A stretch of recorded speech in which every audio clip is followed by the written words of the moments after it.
Morning, good afternoon, good evening, depending on where you're joining us from, and welcome to the Global Policy, Diplomacy, and Sustainability Fellowships International Ideation Summit.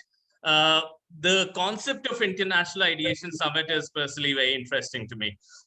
This is an opportunity for our fellows to talk about what they've learned throughout the fellowship as they graduate.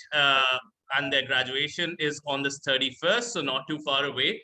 And our fellows have been through a number of interesting mentorship sessions. They've been mentored by people from the United Nations, folks from NATO, folks from various ministries of governments all across the world, Fortune 500 CEOs, grassroots NGO leaders, and a number of academics from the top universities in the world. And this is the time when we declare our fellows to be knowledgeable enough and to be at that stage where we and the larger community of civil society, our partner organizations, and the public at large would want to hear from them about their experiences and their perspectives on some of the most important, complex challenges that our world is facing right now. So whether you're joining us live through LinkedIn or you're here in the room right now, this is our time to explore issues that range from green economy to space policy to international alliances to defense to national security issues and trade. This is the opportunity for our fellows as they graduate to share their knowledge and their perspectives with the larger world. Over these 2 days, you'll hear from them on these really interesting ideas, really interesting problems that they've been working on. And many of them have been working with real life organizations such as UNCTAD from the UN, Space Foundation, NVPOL, Quad Security Forum, etc., etc. And the 3 months of their work as part of this fellowship will be reflected over here. So this is the time when we hear your opinions, fellows, on how do we tackle with some of these really important problems. So without further ado, let me invite the first panel and let me hand it over to the moderator of our first panel, my colleague, Ms. Shrishti Mehta. Over to you, Shrishti. Hi, good evening, everyone. Thank you so much for joining us. I would like to welcome you all to the GPODS International Ideation Summit today. My name is Shrishti, and as a proud team and family member of GPODS, I have the distinct honor to kickstart this truly amazing summit with our dear fellows and our wonderful viewers as well. The Global Policy, Diplomacy and Sustainability Fellowship nurtures an environment of learning and understanding on the 3 most crucial areas of concern, falling in the realms of public policy, international diplomacy, and relations and sustainability. And the summit, like many other previous events that we have together been a part of, is our effort to bring about a dialogue on some extremely burning issues that affect us. We kind of have the whole weekend fully energetic packed for all of you, so brace yourself. And I remember that as I was just talking to Khushbu this morning, I proudly told her that my task today as a moderator is quite simple today. For you guys, the fellows of GPODS, are going to be the showstoppers today. And this is your hard work, your efforts that we will be presenting to the whole wide world. For the audience, yes, the GPODS fellowship applications are currently open, and the deadline for the same is 15th of September. And so we would request you to apply at the earliest and visit the website www.gpods.org to seek more details in this regard and be a change maker in this world. Just a quick heads up in regards to the chat box. It would be open towards the last 30 minutes of the discussion. And I'm sure it is going to give you some bit of context of the whole conversation that we'll be having. And we will encourage you to make full use of the chat box by posting in your comments, your questions, your thoughts. which we will be taking towards the end of the discussion.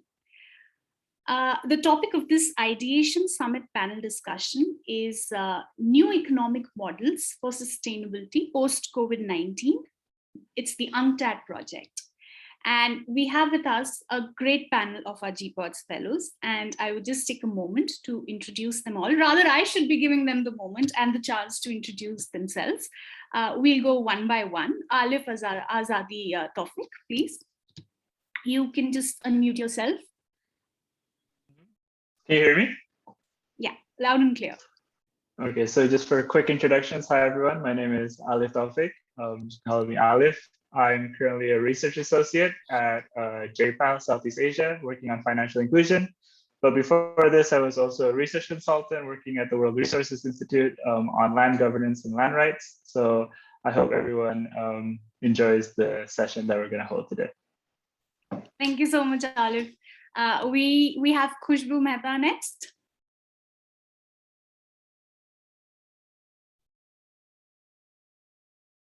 You'll just have to unmute yourself, yes. Sure. Can you hear me? Yes, absolutely. Loud and clear. Great. So hello everyone. So I'm Khushbu Mehta and I'm a German language trainer and also working as a research assistant in the sustainability space, and I help my organization to implement impactful projects, which is majorly focusing on sustainability and women empowerment, and also being serving as council member for weekly Delhi Sustainable Business Council. So I'm looking forward to all the engagements, and I hope this session turns out very insightful for all of us. Thank you. Thank you so much. Thank you. I think we'll now go to Pushkar Keshavamurthy.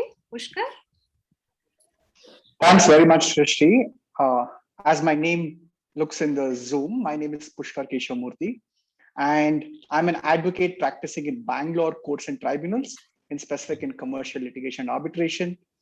And the reason why I joined this GPODS fellowship was to engage with all my dear fellows who come from various interdisciplinary backgrounds, so that I get to learn from them. And this International Ideation Summit is one such opportunity for me to explore new avenues and also interact with them and learn in the process.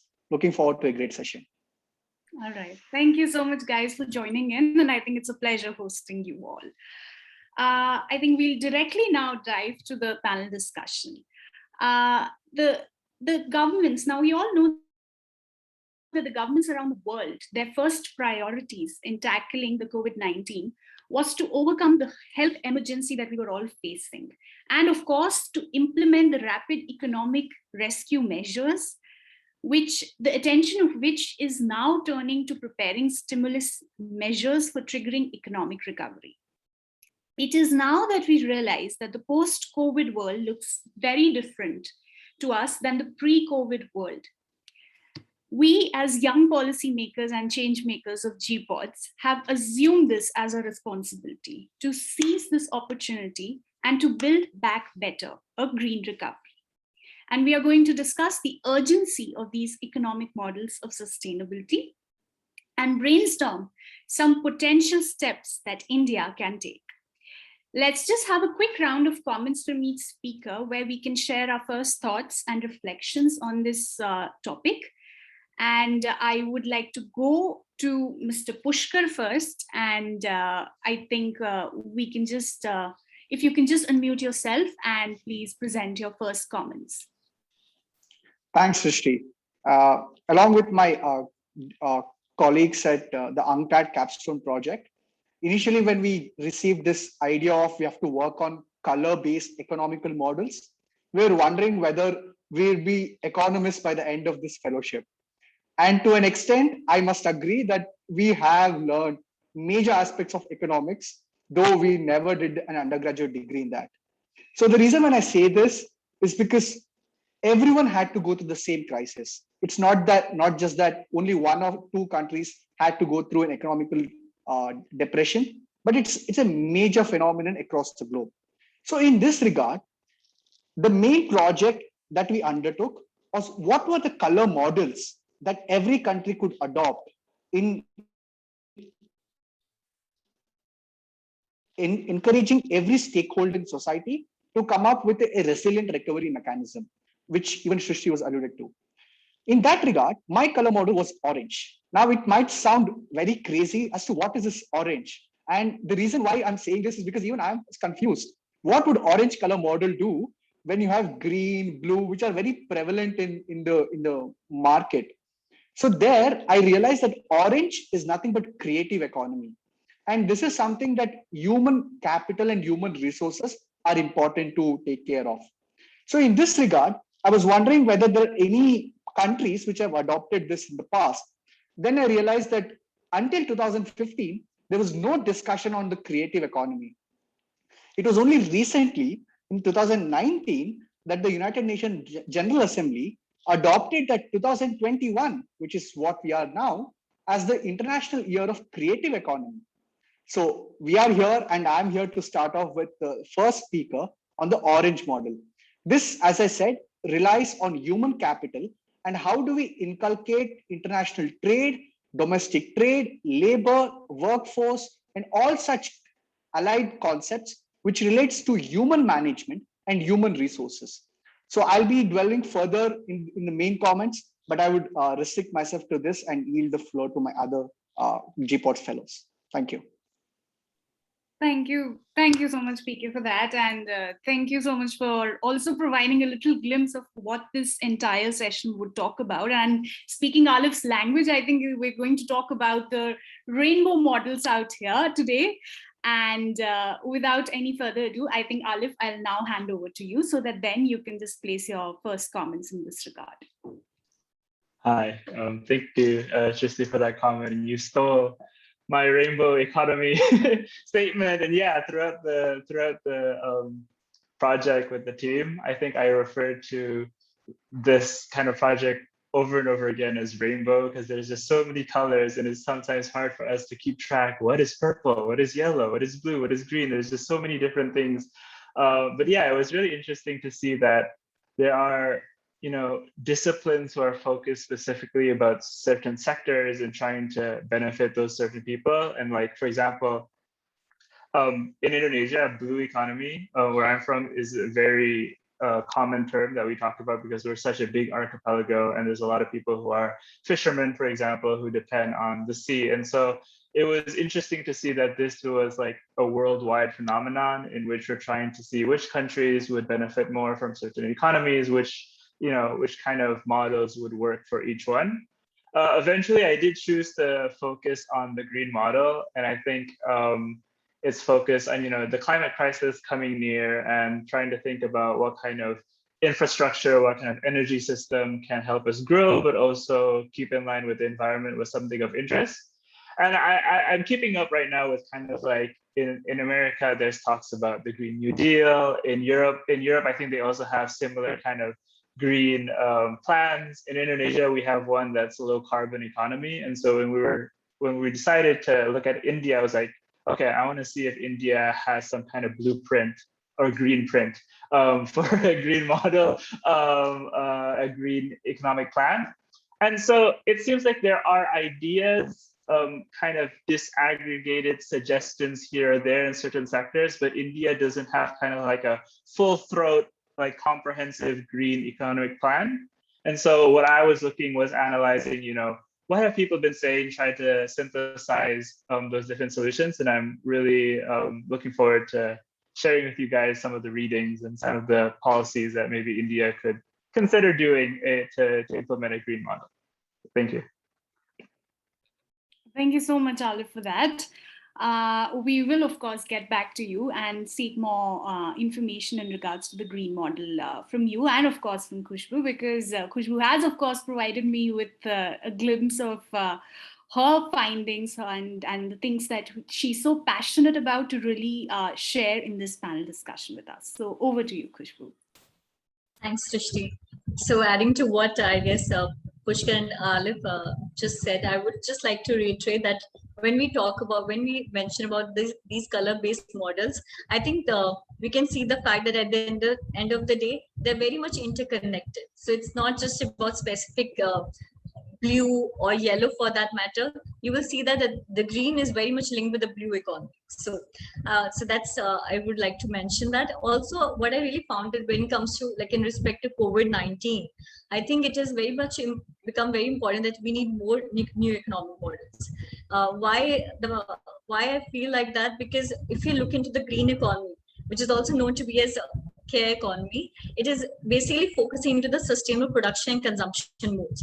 Until now, what we have seen is the current crisis that we're all grappling with it is be it air pollution, the rising CO2 emissions, and also I think we can see the fact that by 2050, it has been estimated that the population will also rise to 9 billion people. So ultimately, it will lead to more pressure on the natural resources. And in fact, if we look into that, the facts that when we talk about the energy demands as well. So by 2030, it is expected that the energy demands in cities, in mega cities, would reach out to 3/4. So, it's one of the biggest challenge currently we're facing into that, how we can come up with low energy system which can actually able to meet the rising need of the population in respect to energy.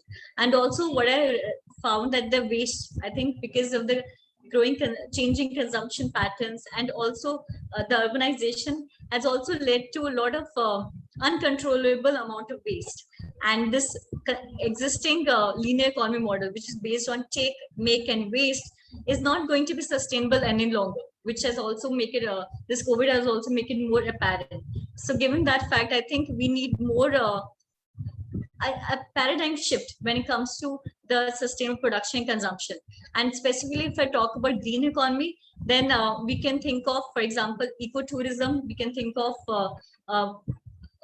recycling, waste management, like just to make it more clear, like what could be the renewable energy, like which would not just help in reducing the carbon footprint, but also can help in providing green jobs, like providing opportunities. So ultimately, it is not just focusing when we talk about green economy. I think we're focusing on the environmental aspect, like not just being environmentally sustainable, but also we are looking into that it should be also very inclusive, that helps in reducing poverty as well, which is especially in terms of developing country. Because what I found in the finding is the fact that when we talk about these new economic model, it has its own perception and definition when it comes to developing country, because we have our own set of challenges, be it poverty, be it urbanization, be it overuse of natural resources. So that needs to be taken into consideration. And also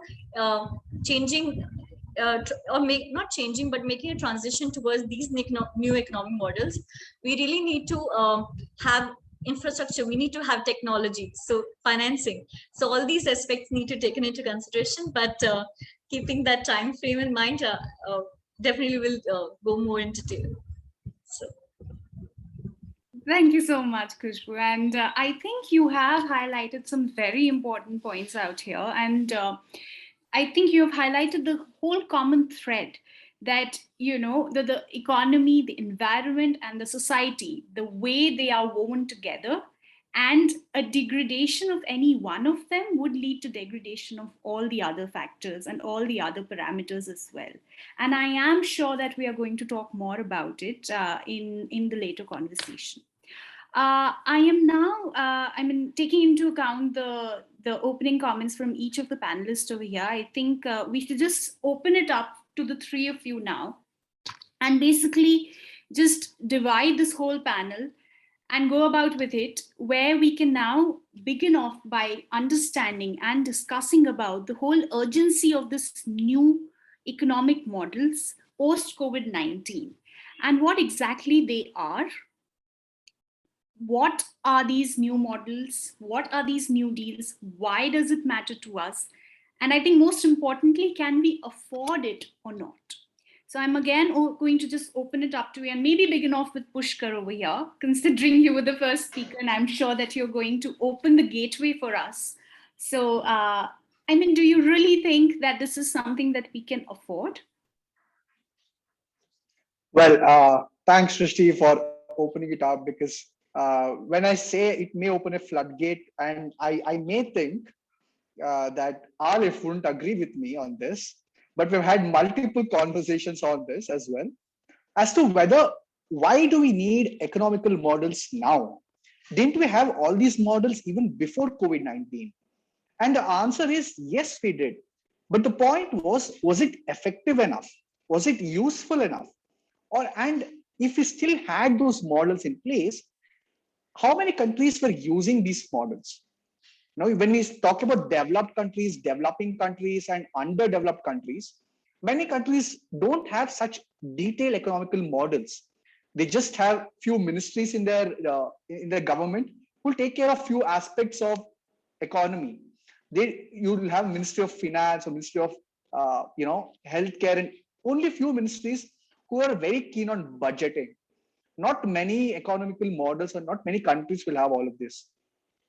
But opening up the floodgate on why it is relevant today in the 21st century, especially post COVID-19, we need to see whether this is a crisis which was faced by one portion of the society, let's say a developed country is facing this, or only the developing countries facing this. Now, I understand that COVID-19 spread across various parts of the globe in phases. It's not like China and India had the same crisis at the same time. So considering this different time zones of how this pandemic spread, we need to realize that now is the time to act. And for that, we need to reinvent these models, which were dormant for a long time. For example, orange and yellow, though I think Kushbu also alluded to, they're almost overlapping and interconnected in this regard.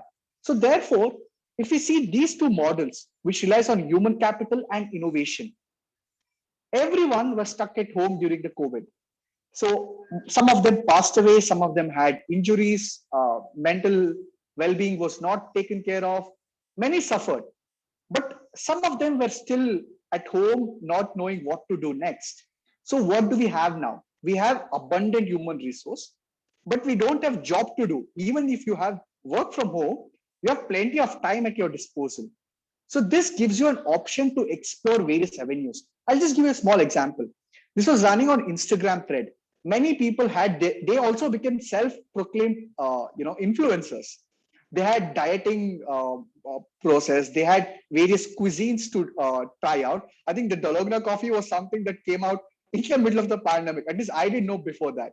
So what I'm saying is, these color models are useful now because you don't know whether the same set of people are continuing the same jobs. So which means when you have abundant of human resources, you need to channelize them. You need to give them a skill-based program to see whether they will be useful in the long run. Especially because in 2015, we have the Paris Climate Agreement, we have the Sustainable Development Goals, and these SDGs are not just in paper. Many countries have acted upon it. And those Sustainable Development Goals are something that India should consider very seriously, especially in the post-COVID-19 recovery mechanism. So in this regard, I think now is the time. If we don't act now, I think we will never act. And if we're keeping promises such as 2030, we will do that, 2015, we'll have net zero. And these targets, as much as they look amazing on paper, if we don't implement these economical models now, then we will never get an opportunity. I think I'll rest here and I'll yield the floor back to my co-fellows. Yes, I think we're just going to open it up to Alif and Khushbu now, because Pushkar has, of course, mentioned some really interesting points out there. And I am sure, Alif, you have something to add to those. Yeah, so just like hopping off from what Pushkar was saying, I do really think that whether or not people like the models or not, COVID-19 gave us an opportunity to think about something new. Because we're going, like governments, I think governments and like politicians and policymakers, they're often risk averse from taking bold action to kind of upgrade the economy and such. And so before COVID-19, bigger ideas to revamp the entire economy to be more green or to be more focused on creativity was like, we're not sure, that sounds like a lot of money. And, there's a lot of hesitancy on their side. But now since COVID-19 happened, we're going to invest money anyways. So I think the Indian government has put in a lot of money in the beginning for cash transfers, for food security, for health insurance, and now they're also thinking about like bigger investments like infrastructure, boosting up the economy. And so while we're doing that, why don't we start thinking about better economic models at the same time? So instead of doing everything normally and like helping, for example, coal industries or oil industries, why don't we put that investment into like renewables, to hydro power, to solar power? And so I think COVID-19 provides a really good, like what Pushka said, it opened the floodgates. So now we have the opportunity to actually think about these. And I think this is where the new economic models actually go in. In terms of whether or not we can afford this, it is like a big investment, but like we invest in a lot of things anyways. So it's like we invest in our current agricultural systems. We invest in like our current entertainment industries. If we're looking at creativity, for example, we can decide to use that money in a different place. So instead of like investing in big, like creative studios, maybe we want to prop up small ecotourism, small, like, people who are making traditional knickknacks for tourists, for example. So it's one part is just where do we divert the money? So there's already money, but where should it go? Should we do the standard thing, or should we try to do things that are more inclusive, better long term? But also, secondly, I think in some economies, like green economy, there's an aspect of we're going to be in big danger if we don't do anything. So, like the climate crisis is going to put a lot of pressure on farming because there's maybe less predictable rain, or food shortages happen more constantly, disasters happen more often. So that's also going to be a cost that we're going to have to pay in the future. So maybe making that investment now and preventing some of the worst impacts is a better investment in that sense. So I think we also need to look at affordability in that way. Like, what is the cost of not doing something new? So I also think that that's an important perspective that we noticed while we were discussing our capstone. Yeah, maybe Kushbu, you'd like to add? Yeah, sure. No, I think Alif and Pushka again have touched on very important points. So just adding to what Pushka firstly has said, since we need to act it now, I think in fact IPCC report has also served as a very gentle reminder, or served as a clarion call that we really need to act it now, because it is providing us a red alert for the humanity that if we want to live actually sustainably, we really need to act now. Though of course it's already late, but still if we don't make any actions in respect to environment, then I think the doom day is not going to be far. So I think we also need to take into consideration.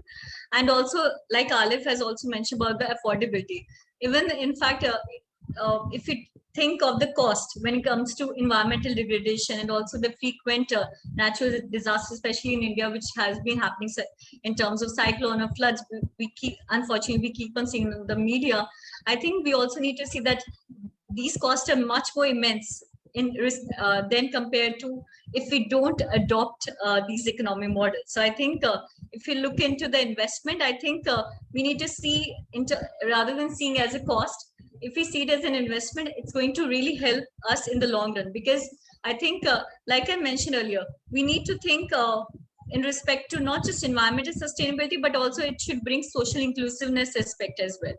So when we're talking about these economic models, be it green, be it yellow for that matter, they're not just focusing in the environmental aspect. They are, in fact, they're focusing on the SDG goals, which again, Pushka has also reiterated upon, that when we touched again upon SDG 12, for example, responsible production and consumption, that means you also focus on the optimal utilization of water and energy as well. So indirectly, you're not just focusing on one SDG goal. So I think that's what I found it, that it's not about like one or another or this or that. And currently the crisis that we all are grappling with it, we don't have actually a choice. And that's why you can see that like nowadays, in fact, the government is also promoting a lot of startups, which you also initially has also mentioned the change makers, so-called. They're coming up with zero-waste lifestyle or minimalism also, and a lot of recycling, I think. So you can see that green entrepreneurs. So these are the terms, and people are actually working into this. So it's not just about greenwashing. There some really groundwork is happening at the grassroots level. And also we have to see that since companies are also providing this in terms with respect to corporate social responsibility, they're actually investing their money into such project, because now we have realized, I think we somehow realized that if the way we used to function, like the pre-COVID, it's actually nobody, we can't go back to that, the way we were living. And that's why I think there is this term that we have it now, the new normal. So the new normal, which is focusing on economic recovery, it has to be inclusive and take environmental into consideration. So I think these are the facets and aspects really need to be there. And that's why, in fact, when we talk about innovation, design thinking, social entrepreneurship, we can see that such kind of like the conversation are happening nowadays. So I think at least I can see that the awareness is there. And that's why I think GPODS really help us having the mentors from diverse fields to provide a better understanding of what we thought and what is actually happening in the reality. So I think that really helps us in providing a better understanding.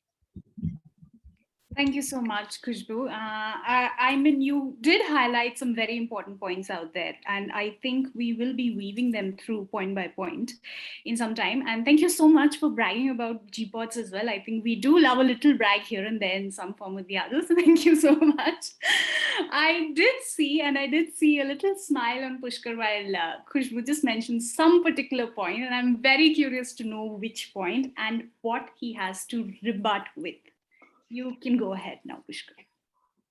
Well, as a matter of rebuttal and as a matter of difference of opinion, I think this is where even Alif and Khushbu are on the same page. But somewhere down the line, I think it is better to play the devil's advocate as an advocate myself. And on the question of affordability, on the question of whether this investment in different color models is apt at the moment, I think it is not so. I go back to my word and say, we must act now. But whether we need to invest the same amount of money that we otherwise allocate for other resources. For example, India's major trade has been with UK. But do we need to reallocate or reassign our positions with UK in terms of international trade? Now, that is where we think foreign investments are something that we need to look out for. If you're investing from your own funds, from your own national monetary and fiscal policies, then it may serve your purpose for now. But you never know whether in next 6 to 10 years, whether your economy would be stable if you make a huge investment at the moment. So this is where many countries are taking this approach of inviting international funds, be it from IMF, World Bank. And just to remind you all that these international organizations won't give you funds the way you ask for it. There are various global economical policies that you need to consider. And I didn't know that gold bars are something that you need to consider very strongly in this regard. So therefore, what I'm trying to differ with is attract foreign investment. Instead of spending from your national budget, attract foreign investment to collaborate with your social entrepreneurs. Your economy should be collaborated with a foreign investment. And this must be, of course, done with a bit of caution, because you never know whether they will be overtaking your national economy as a whole. So there you can have various checks and balances. But the point that I'm making is you need to have foreign investment plan. And for this, India has come up with a model BIT, Model Bilateral Investment Treaty in 2016. Now, India is renegotiating with various countries, especially with UK, Kazakhstan, Brazil, which was recently culminated in 2018. So these multilateral and bilateral investment treaties will play a long way instead of the national government and the national ministry spending on their own. So on this point, I beg to differ, but on most of the points, I agree with them. Yes, I think this was definitely needed, fellow lawyer. Thank you so much. High five. And just because he has rebutted on such a point, and if I can also pose a bigger question to the audience as well, perhaps for that matter, because in another few minutes, we'll be opening up the chat box for you all. And this especially goes for the panelists as well. What would it mean for the green economy model to work on a global level? This is because perhaps Pushkar did point out the hindrances that you kind of face in really implementing them to the ground level. And what exactly do you now feel would it really make it work for this to happen on a global level? Any thoughts?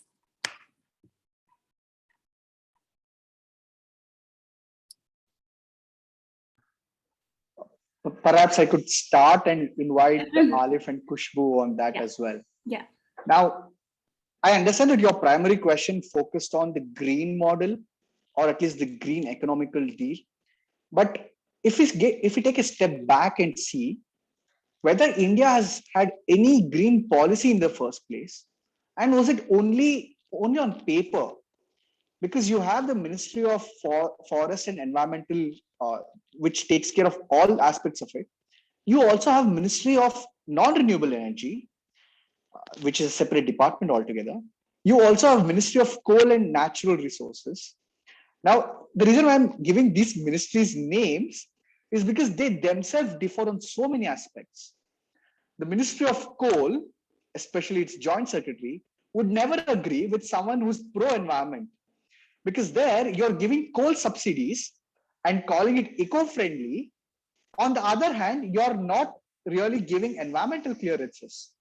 So when there are contradictions and inconsistencies between various ministries in the Indian government with respect to the green model, I see a bit of challenge in the implementation of any of those. Now, this is a way of challenge that I pose to Alif, because he specifically worked on the green model, to see where or what kind of solutions that he would pose as a matter of question for me. All right. So if I can just jump off that, I think to answer your question, Shristi, it definitely needs to have some kind of, the country itself needs to have some kind of direction, some kind of framework that they would want to implement a green model.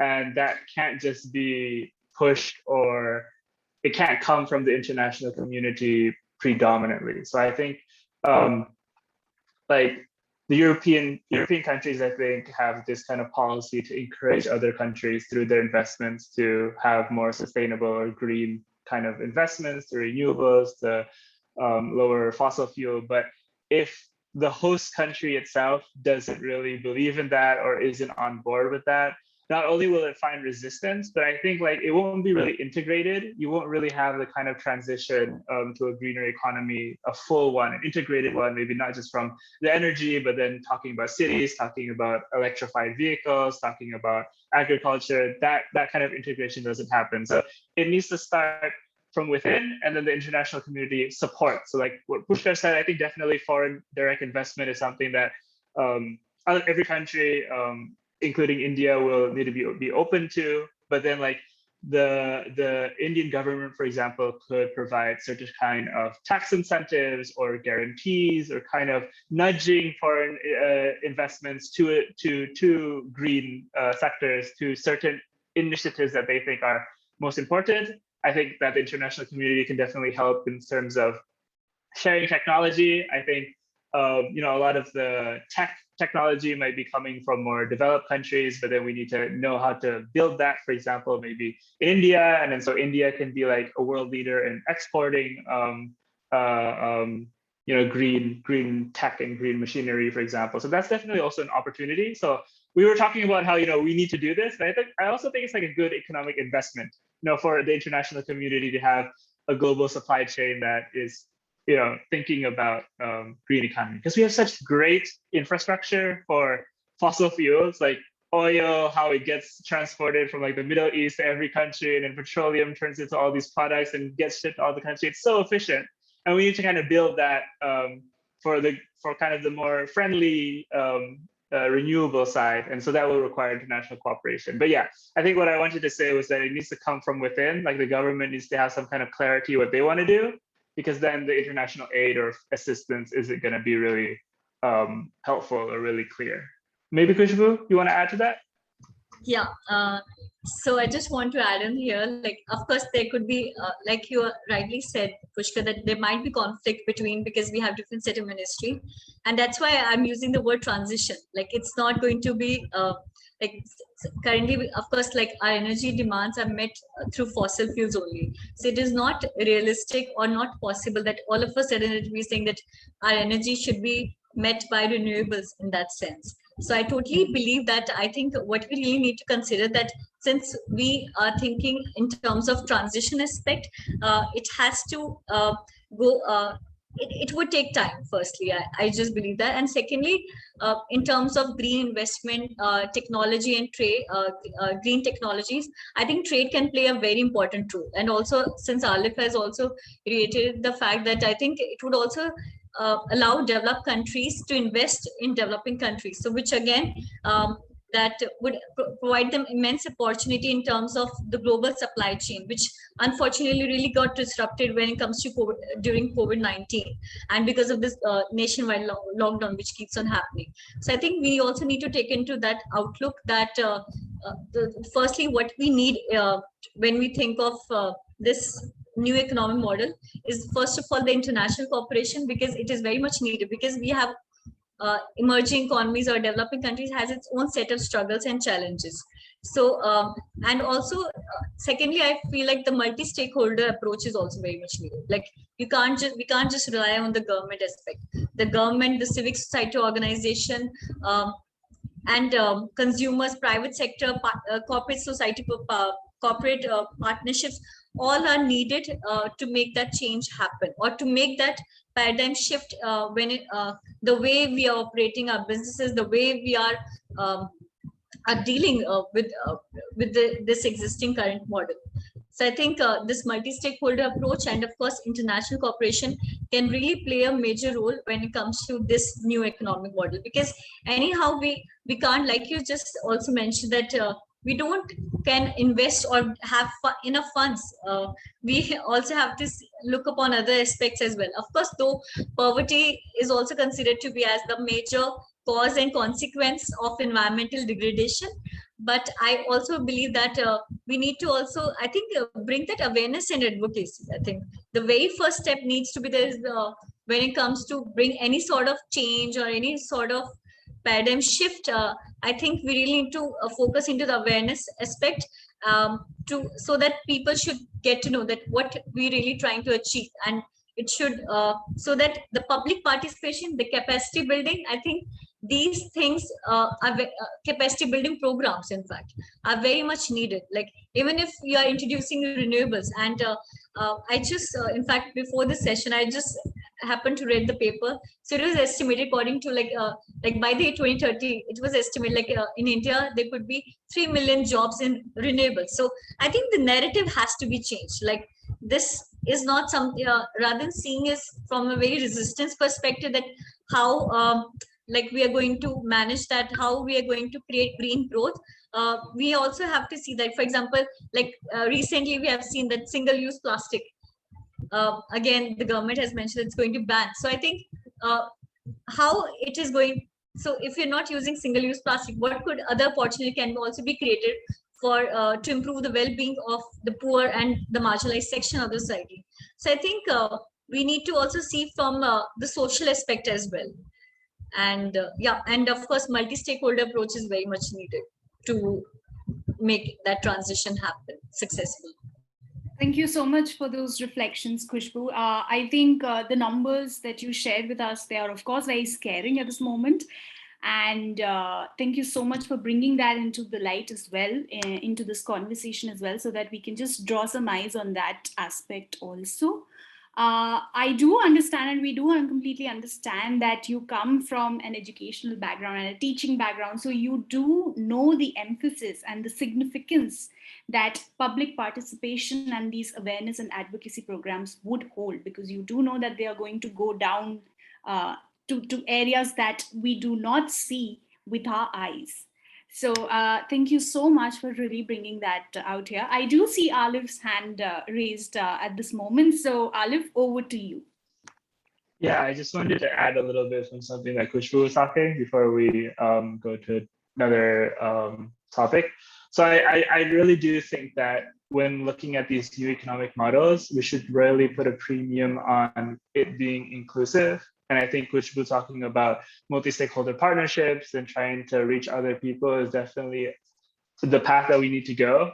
When we were talking about these color models, they're not necessarily or inherently or automatically inclusive. So they could also be exclusive, I think, especially if it's just powered by elites or big banks or just governments. But I think it's a really good thing for us to start opening a discussion about if we want to look at these economic models, how can we make it inclusive? So for the green model, for example, I think it would be really good if governments start looking at more marginalized or poor people to help support some of their initiatives. So for example, when we want to increase renewable energy, instead of making like big power plants, maybe we could start by providing solar panels to rural villages, like have rural villages operate kind of their own small grid, for example. Maybe from there, they could start shipping some of the surplus to the more centralized grid. I think ideas about having the people who live close to the forest, have them conserve the forest. So instead of having like a bigger conservation group or like an international conservation group look after the forest itself, have the local community conserve the forest, work with them, let them maybe set up ecotourism in that area, for example. Maybe they can also be the ones kind of like managing and maintaining the forest, and the government's providing that their fee. And by having that more inclusive support, I think number one, we get a lot of new ideas about what ways to implement all of these models. But then secondly, kind of distribute the benefits of the economic models, because if it's just going to the top again, we're just going to be repeating a lot of the same mistakes that we've been repeating now, in which like a few people exploit so many different things. So you can think of the ocean model, for example, like you could think of it in an exploitative way also, right? Like you could set up big fishing companies, for example, to take up the fishes and destroy the coral, instead of helping small fishermen upgrade their boats, for example, or their nets, for example, right? Get them to the market. So that's definitely, I think, a preferable approach. It might be a harder approach, or not, like governments are not really, governments are governments. They're not always the best at including everybody, but that's definitely the direction we should push them. Yeah, that's what I wanted to add. And just want to quickly add, like, of course, what I feel like is also that incentives need to be provided to the companies, because that is also, because even if like we have also recently seen that electric vehicles, when it comes to taxation, they reduced from 12 to 5%. So of course, like government is trying to promote electric vehicles, but we also have to see the existing manufacturers that were not into this electric vehicles. I think this these conflicts are happening into, but I think the government can play a major role, and also intervention fiscal reforms as well. And like also Alif has touched upon, like bringing that conversation, I think, because most of the time, like during the fellowship also, we have seen that, we have actually witnessed that when we talk about sustainability, when we talk about these new economic models, I think it has a lot to do with behavioral aspect. So even if and like also Alif has mentioned, the top level approach, even if the government is coming with the nicest of the ideas or coming up with all the media campaigns and everything, but if it is not being welcomed by the public, it's still, we need to fill that gap. So I think that to fill that gap between that from the government perspective, from the top level and the bottom level approaches need to be there. So somehow I feel like that the communication aspect needs to be really addressed upon, so that it actually becomes more it becomes more welcome. First of all, like people see that it is possible. Like otherwise people see, okay, like the green investment, it takes a lot of, I think that the existing mindset is also something that we also need to take into consideration. Because if we talk about, okay, you should have solar panel at your workplace, at your home, or somewhere else, I think we again think of that it's going to be expensive. So I think we lot of times attribute that it is going to be very expensive when we invest in such things. But when I think of, let's say, circular economy practices like recycling, reuse, I think we also have to see that they're actually economical in nature as well.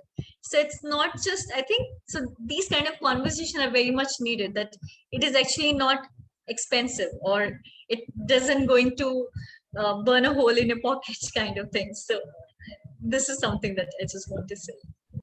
No, thank you so much, Khushbu, and thank you so much, guys, for really unboxing and unpacking this whole event to the audience as well in such a wonderful way, because we, through this, I think we were able to understand each of your own individual findings out of this project and in this little 3-month journey that you guys undertook.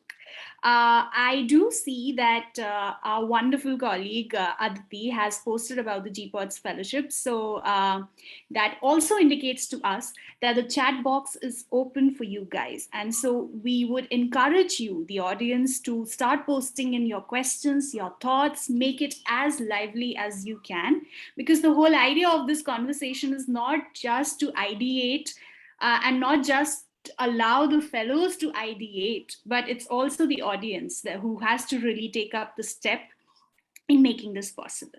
I think we're now coming to the end of this panel discussion, but the end of this panel discussion is something that I really like, because as GPODS fellows, we do not just talk about the problems and the consequences of these situations or these troubles that we are currently faced in, these global problems that we are surrounded with, but we also come up with solutions.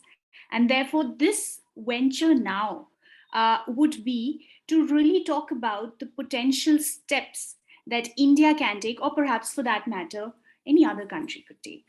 So again, opening it up to all you guys, Pushkar, Alif, Khushbu, what do you think could be the first and the most primary steps that India could take in regards to this implementation of this new economy model? Well, I prefer going first in this because I want to have the cherry and the cake. So I want to have the cake and eat it too. So in this regard, let me just give you a glimpse of what we did in the course of last 3 months. In addition to this capstone project, we had various of workshops and policy discussions. So there were case studies that were thrown at us. Even though we were in the middle of the work, we used to get completely done with the facts of it, the numbers given by those case studies. And something that taught all of us was something that both Arpit and Valentina was emphasizing. If you're looking at a policy, look at the same policy from every stakeholder. Do the risk analysis of every policy that you want to suggest. Now, the reason why I'm saying this is because before we came to this call, we had major discussions in the past as well as to whether this policy would be even feasible in the first place, let alone the affordability of it.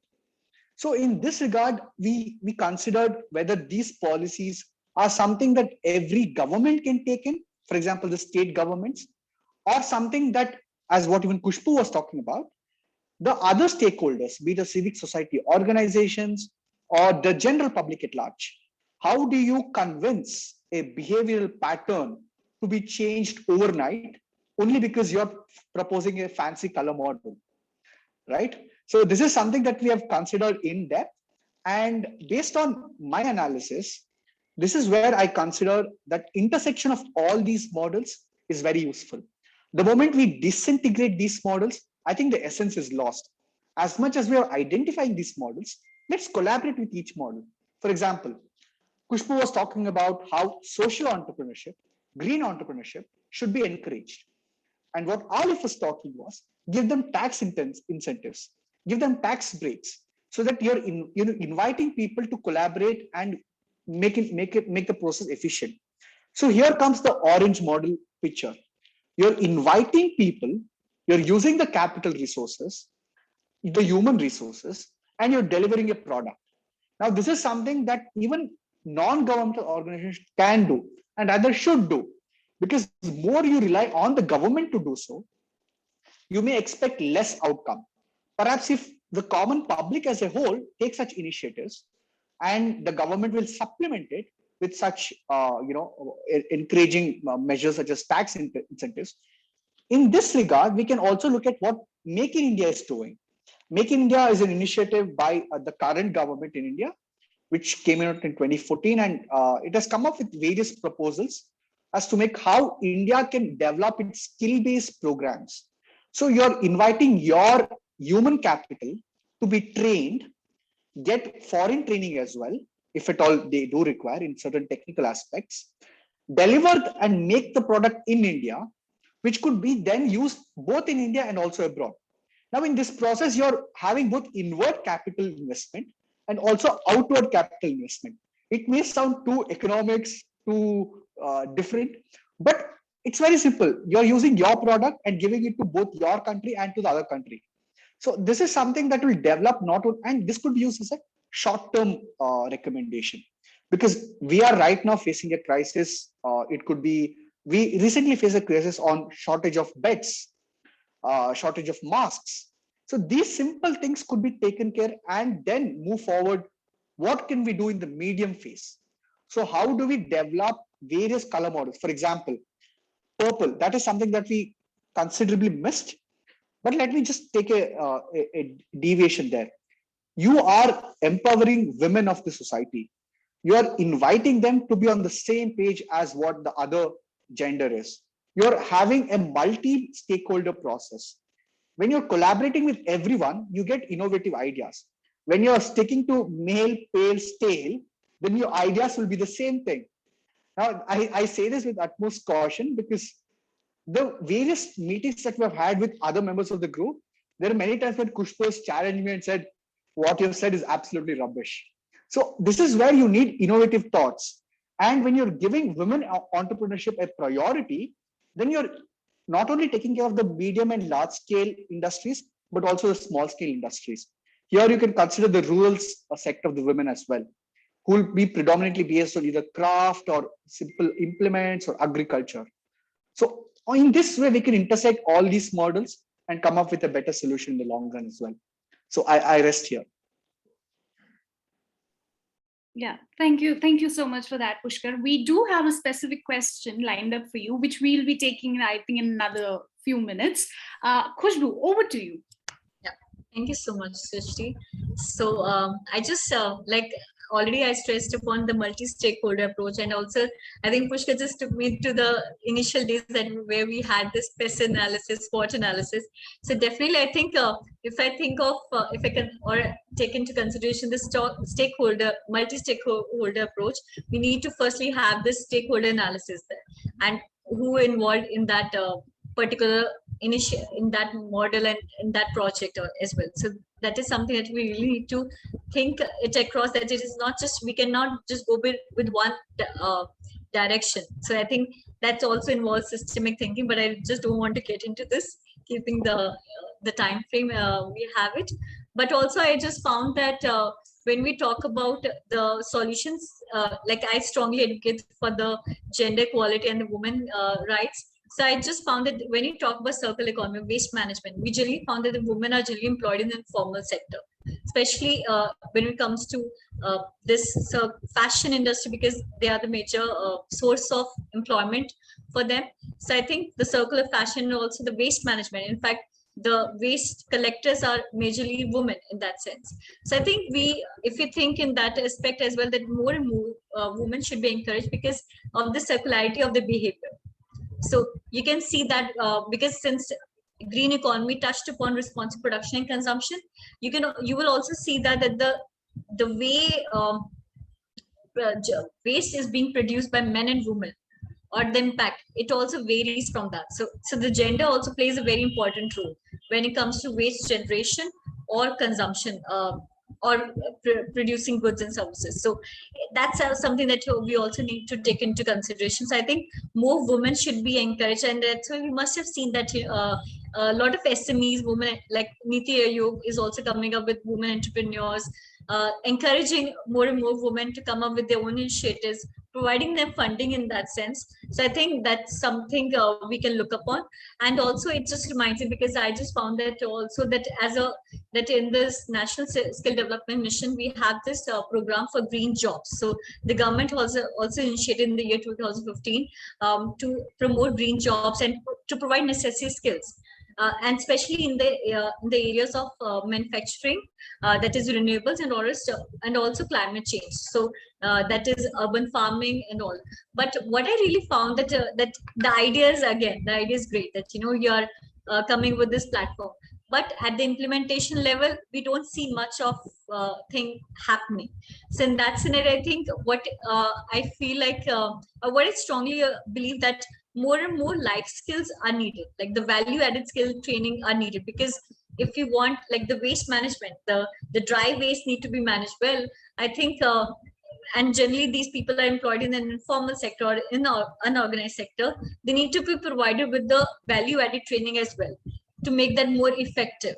Like, it's not just providing that skill, okay, this is the technology and you just have to apply it. Like, it's something, so the communication skills, for example, in fact the business skills as well, the literacy, like this is something that we also struggle, like, so focusing in respect, like, again, in the Indian context, this is something we also need to take into consideration, that just coming up with new technology or innovation won't actually solve a problem, because we have to also see the ground reality, that again, the poverty, the inequality, the social inequalities, we all are grappling with it.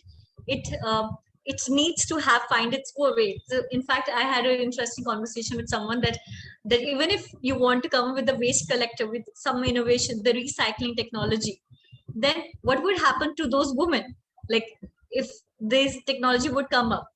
So again, so that kind of new training is needed also, to so that they are still under they're in that employment phase, that they don't lose their livelihood. So I think these are the bits of consideration. I am sure that Alif has a lot to say.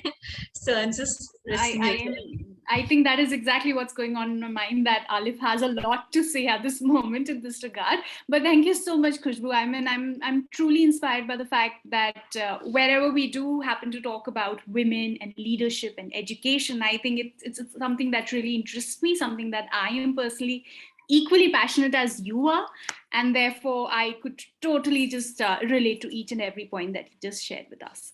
Alif, over to you. I think we're dying to hear your critical thoughts on this. All right. It might not live up to everybody's expectations, but I think before going to kind of like the policy solutions, I think a big question about feasibility is actually the political question. And unfortunately, this was not part of our capstone, so we didn't really go into like the political economy of stuff. But I think, like, from what I know in, like, the environmental policy space, we have the solutions. I mean, we don't have all the solutions, and there's still some questions, but most environmental scientists and policymakers, we already have solutions that governments can implement. It's just a matter of, do the governments and people in power and the people who are funding them want to implement it, right? So that's a question of getting more people interested in green economy or whatever economy, and getting some kind of political force pushing for this. And I think this is, hard in many countries. We've seen some progress in Europe, but Europe is also still dependent on oil, so it's kind of hypocritical. It's kind of even worse in the US. And we see some good, examples in developing countries. I think in the chat, Italy pointed out Costa Rica, definitely a trailblazer in that area. I think some sectors are better in other countries. So I think that's one aspect of feasibility that we need to talk about. Talking about the solutions, if I may, can I share screen really quickly?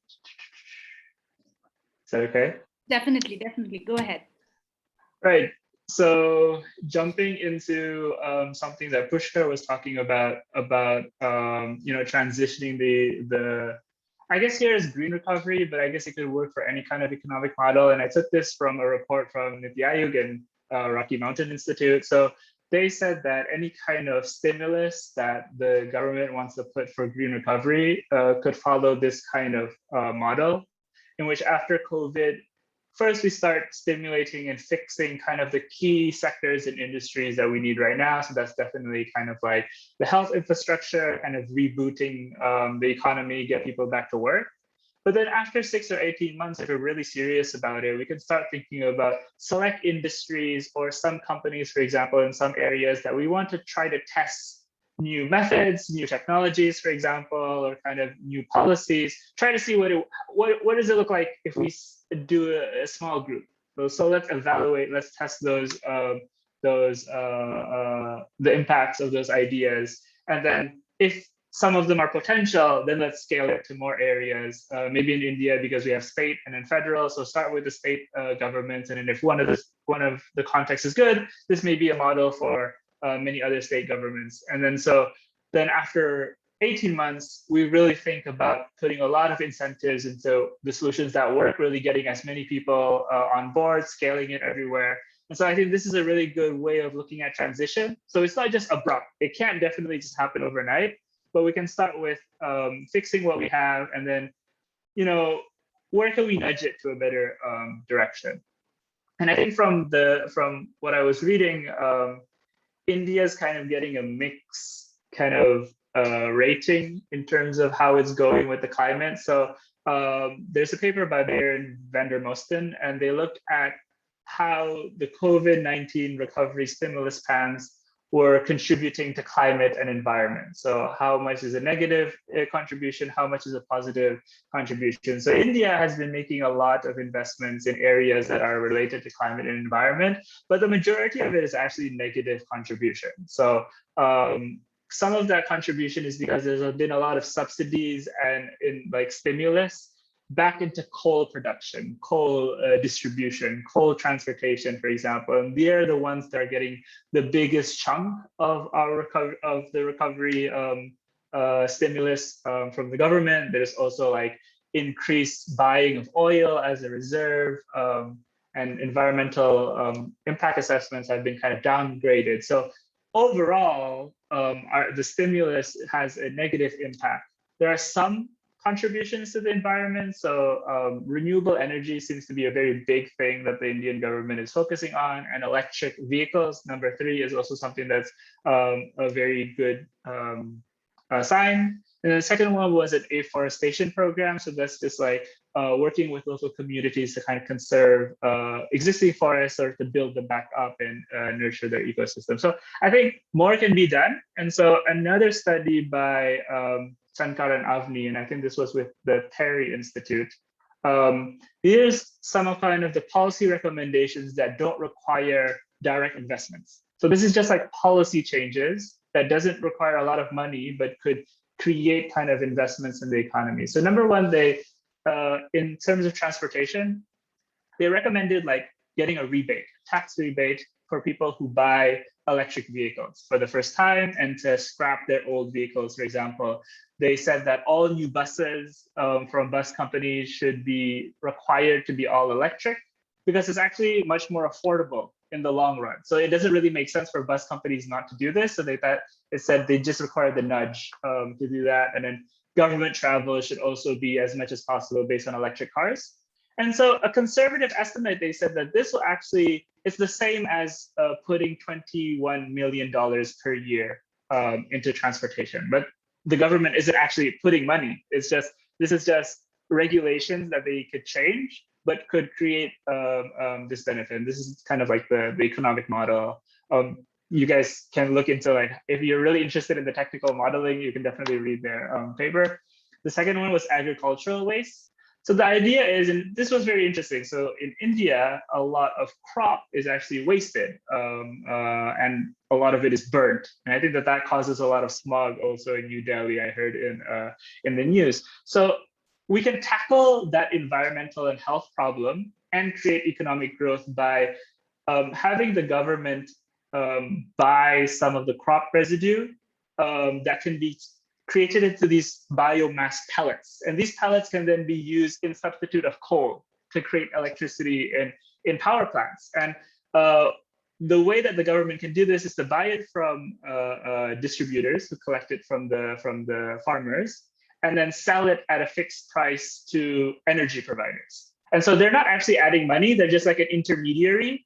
So there might be some cash flow problems, but overall, it's not a lot of big investments. It's just the government setting up this system to accept buying and then selling it back to the private sector.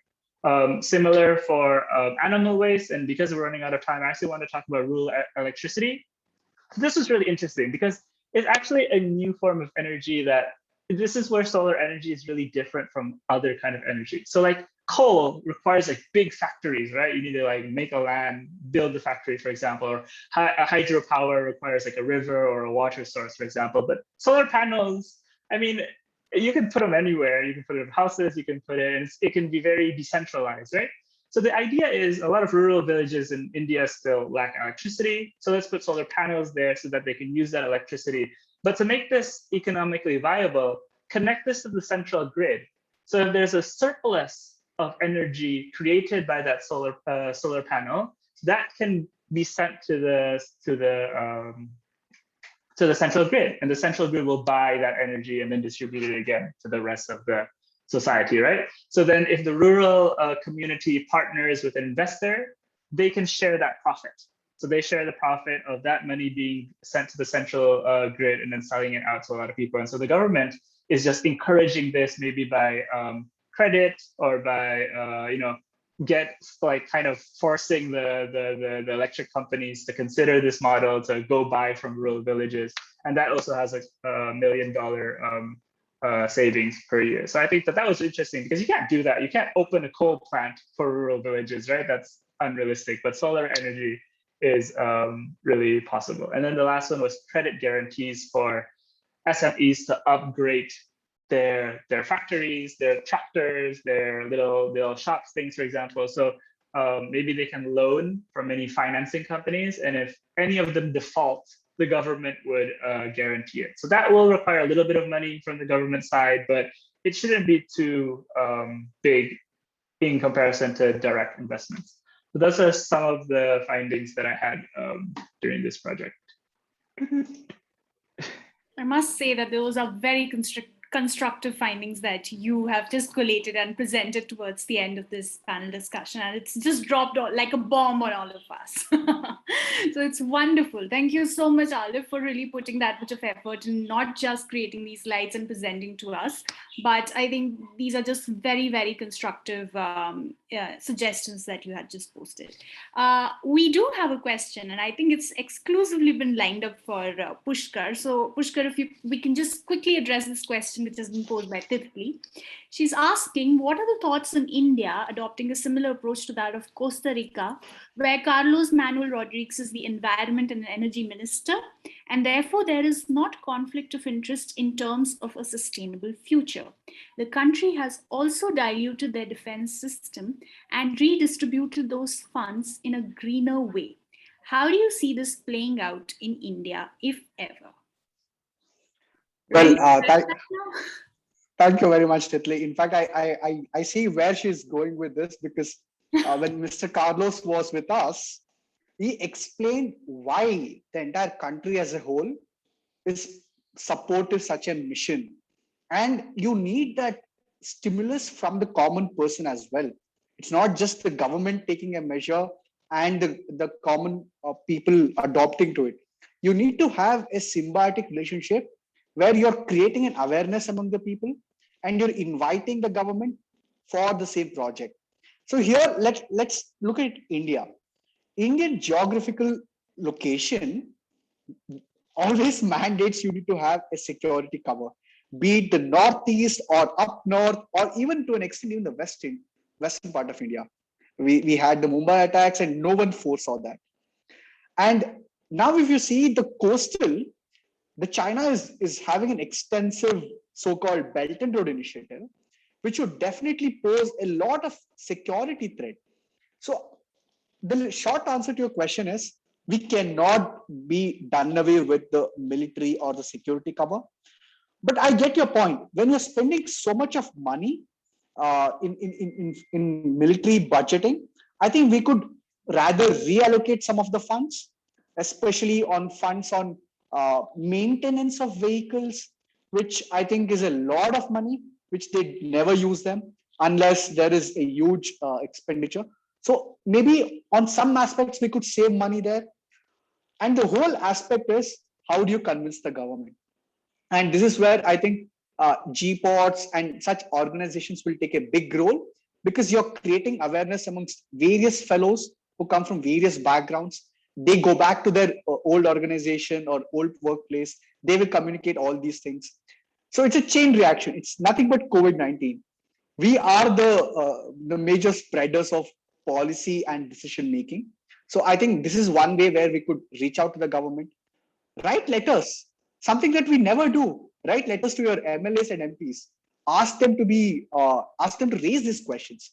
So these are some of the practical implementation that I could think of at the moment. Thank you so much, Pushkar. Alif, your hand has been, I think, been raised, I think, since the moment Pushkar must have unmuted himself. So go ahead, please. I just wanted to really quickly add on that, and especially on the idea of combining ministries. I think I want to share kind of like in Indonesia, I don't know how the ministries are divided in India. I would bet it's even worse in Indonesia. So we have the Ministry of Land, of Forest, of Mineral, of Mining, of Agriculture, of Fisheries. They're all separated, even though they're all kind of like natural resource based. So they're all environment, but like, then there's the Ministry of Environment, but they're just like environment in terms of like river pollution and like, small things. And then the other sectors are supposed to think about economic growth and environment at the same time.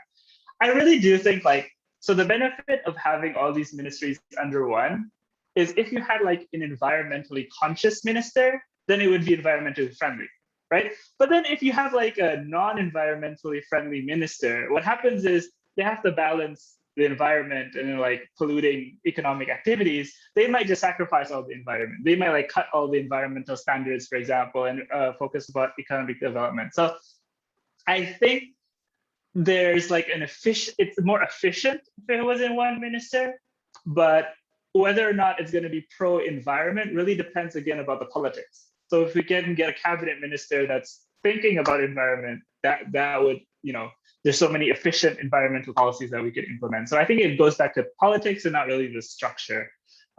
That's kind of like an insight from my country. Yes, Khushbu, please go ahead. Thank you so much, Alif. I just want to say, since like Alif just mentioned about that eco-conscious, I think, minister kind of things, I think everything just goes back to the mindset, the mental model. So I just want to focus upon the fact that I think we need the systemic thinking, the change mindset to make any sort of change happen. So I think this is something, so it stems, I think, whatever paradigm shift we want to encourage between all of us or others as well. I think it starts from the mindset, the mental model. So we need to bring that new culture. And also, like I said, that the paradigm, the narrative has to be changed. That how, for example, this economic models, be it green, be it create, be it yellow, be it purple, how it can actually improve your well-being. I think if we put it in that way, that like this is going to improve your health, this is going to improve your well-being, this is going to improve your like it decreases pollution for that matter. So I think you will see that more changes would be happening if we just, rather than saying that okay, adopt this technology, go for this investment, there would be still, I think, reluctance. I think so. This is something. Thank you so much for that, Khushbu. I'm sure Titli wouldn't have been expecting all three of them jumping to really remark on that question, but thank you so much for that, and thank you, Titli, for your question as well. It has, of course, opened up many other different constraints in regards to this topic that we have just unpacked in this session.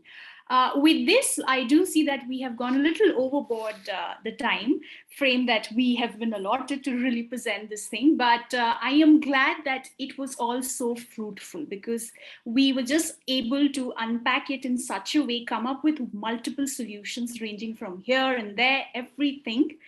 And I must thank all the panelists, Khushbu, Pushkar, Alif, for their wonderful ideas in this discussion. And congratulations for really making it this far and for really making it to the day now. And for the viewers, we are not going to end this right here, right now. We are just going to give you another 10 minutes of break. And I think we are then going to jump to the next panel discussion, which would be of Space Foundation, where we will be talking about skilling and unskilling space in India. We have Aarti, Ishan, and Santosh who would be speaking in that regards. And this is one conversation you do not want to miss.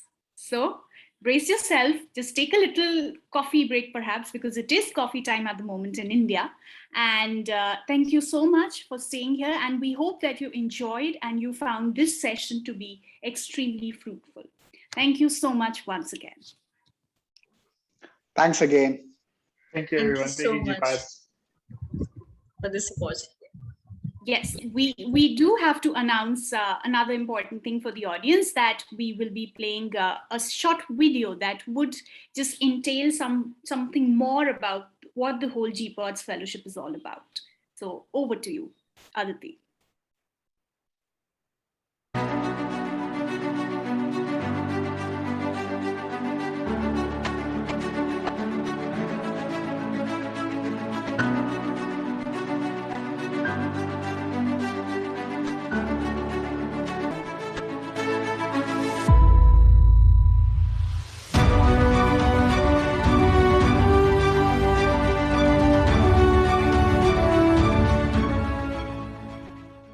This is a place where you are not really a student, we are not really teachers, we're all coming together in a community of fellowship, and that's the reason why we call it a fellowship, where we think that everybody makes knowledge or builds knowledge based on the ideas that they already have in their mind.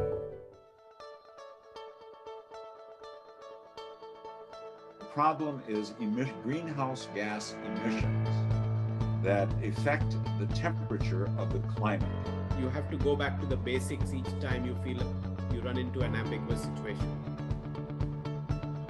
And that's where things like critical thinking and problem solving and root cause problem solving comes in. It's, for example, starts with defining first what the problem is rather than getting into solving the problem. We're seeing the limits of the multilateral system as it was conceived 75 years ago being reached. And you see a big fight going on many levels, including these disarmament affairs.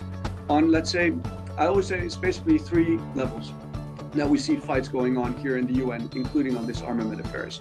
The first is on language, the second is on money, and the third one is on positions. Companies like Microsoft is a good example, that have committed even not just to become net zero, but they want to sort of offset their historic emissions as well. So those are incredibly ambitious targets, and that's good. We want that ambition, we want that awareness. Policy making body on environment at the same level with the General Assembly for all other issues globally. But for environment, it established the United Nations Environment Assembly. ION term, IOI, or impact on investment.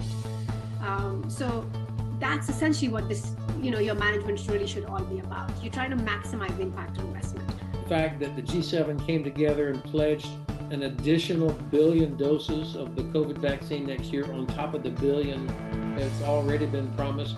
This is important. Of course, there's been criticism saying that's not enough.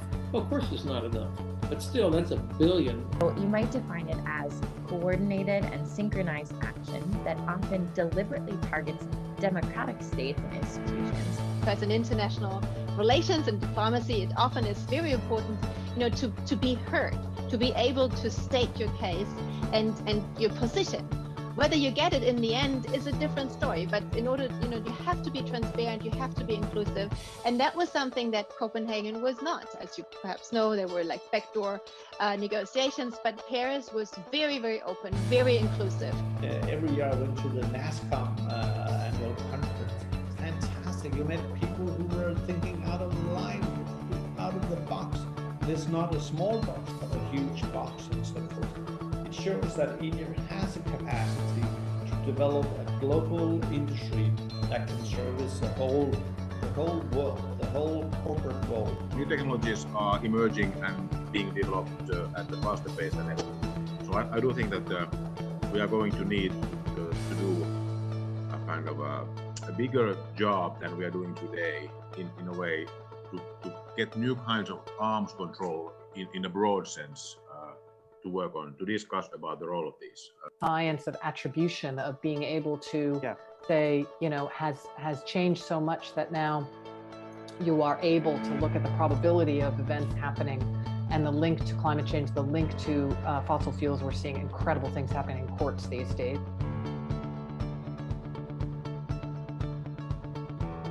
GPODS has helped us build such a rich network of professionals who are truly global and, you know, are actually working at the cutting edge of solving some real policy problems. The ability of GPODS to actually stimulate us intellectually is what best qualifies and characterizes it. I feel personally, for me, it has really broadened my horizons. So grateful to have had this opportunity over the last 3 months to get to know you all, and also just have such incredible mentorship and intellectual stimulation. Coming out of grad school, I think I was really lacking that in my life, and to be able to have such dynamic conversations. And I would like to look at a case study of Cambodia in Thailand. In Thailand, in 2018, the government actually set aside a social security program that also provide an health security for the 1/5% of the urban poor, and it is called National Health Equity Program. And in this equity program, it comes with two facets. Number one, it's helped to guarantee the health security of the people, of the 1/5% of urban poor and the poorest of the poor in the country, and also help to empower the hospitals and the district hospitals with equipment, with facilities that could aid them in attending to the urban poor.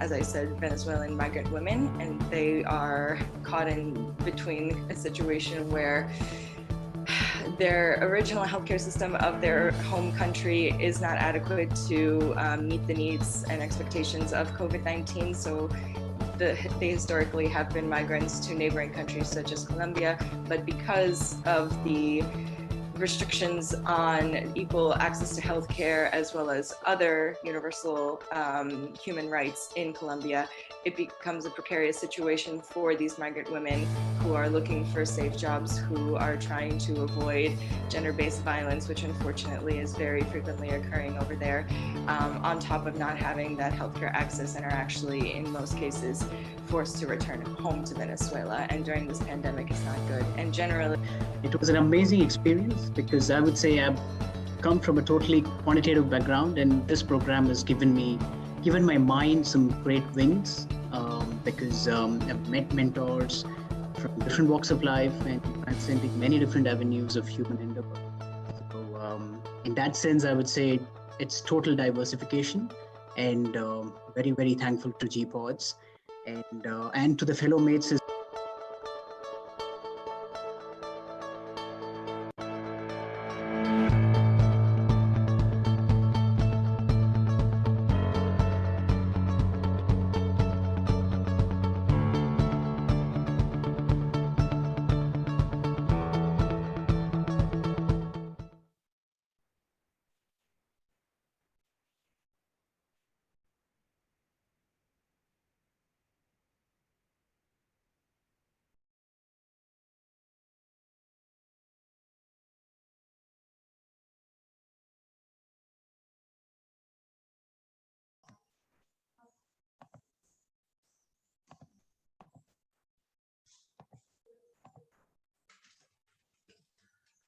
All right, welcome back, everybody. I hope you enjoyed the first segment of our discussion. That was the UNCTAD project, and there was a lot of talk about green economy, orange economy, and all new models on how we should organize our economic activities, industries, etc. Today, now in the second segment of our Ideation Summit, we have a really talented bunch of fellows who have been working with the Space Foundation on a capstone project.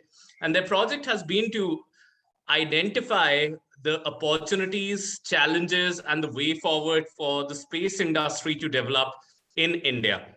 As you know, that the government of India has been taking a lot of interest, and there's been a lot of impetus in promoting development in the space sector lately. The government of India has also set up an ambitious target of becoming a $5 trillion economy by 2030, and a great contribution to the by 2024. I'm sorry, and a great contribution to that target of becoming a $5 trillion economy is set to come from the space industry. However, the space industry in India is facing certain challenges. There are challenges in terms of privatization, there are challenges in terms of investments coming in, and there's a huge challenge in the kind of skill gap that exists in the space talent in India that could work towards building the space economy, building the space infrastructure for the country. Now, for those of you who may be thinking that why should we invest in something like space? Why should we develop infrastructure in space? The answer is, I can understand that a lot of people think that this is just an investment which is, to bolster the national pride or to, bolster the, ego of, per se, quote unquote, of a nation. But it is not just for that. Space investments bring in, space increasingly is becoming fundamental infrastructure for all sorts of economic development. And these are some of the aspects that our fellows today are going to be discussing, and they'll throw some good light upon what are the challenges, what are the opportunities, and what's the way forward for the Indian space industry. So let me welcome our panelists here, and let me ask our panelists to introduce themselves and then give their opening statement on what they have been researching on and what they think are the prospects for the space industry in India. So let me first invite Aarti Iyengar, who's a brilliant fellow from GPODS. Aarti, over to you. Hi, everyone. I'm Aarti Krishnan Iyengar, and I'm a current fellow at the GPODS Fellowship. And I will be, I've transitioned from my career as a journalist to getting into climate change development and policy. So I will be pursuing my master's from the University of Sussex.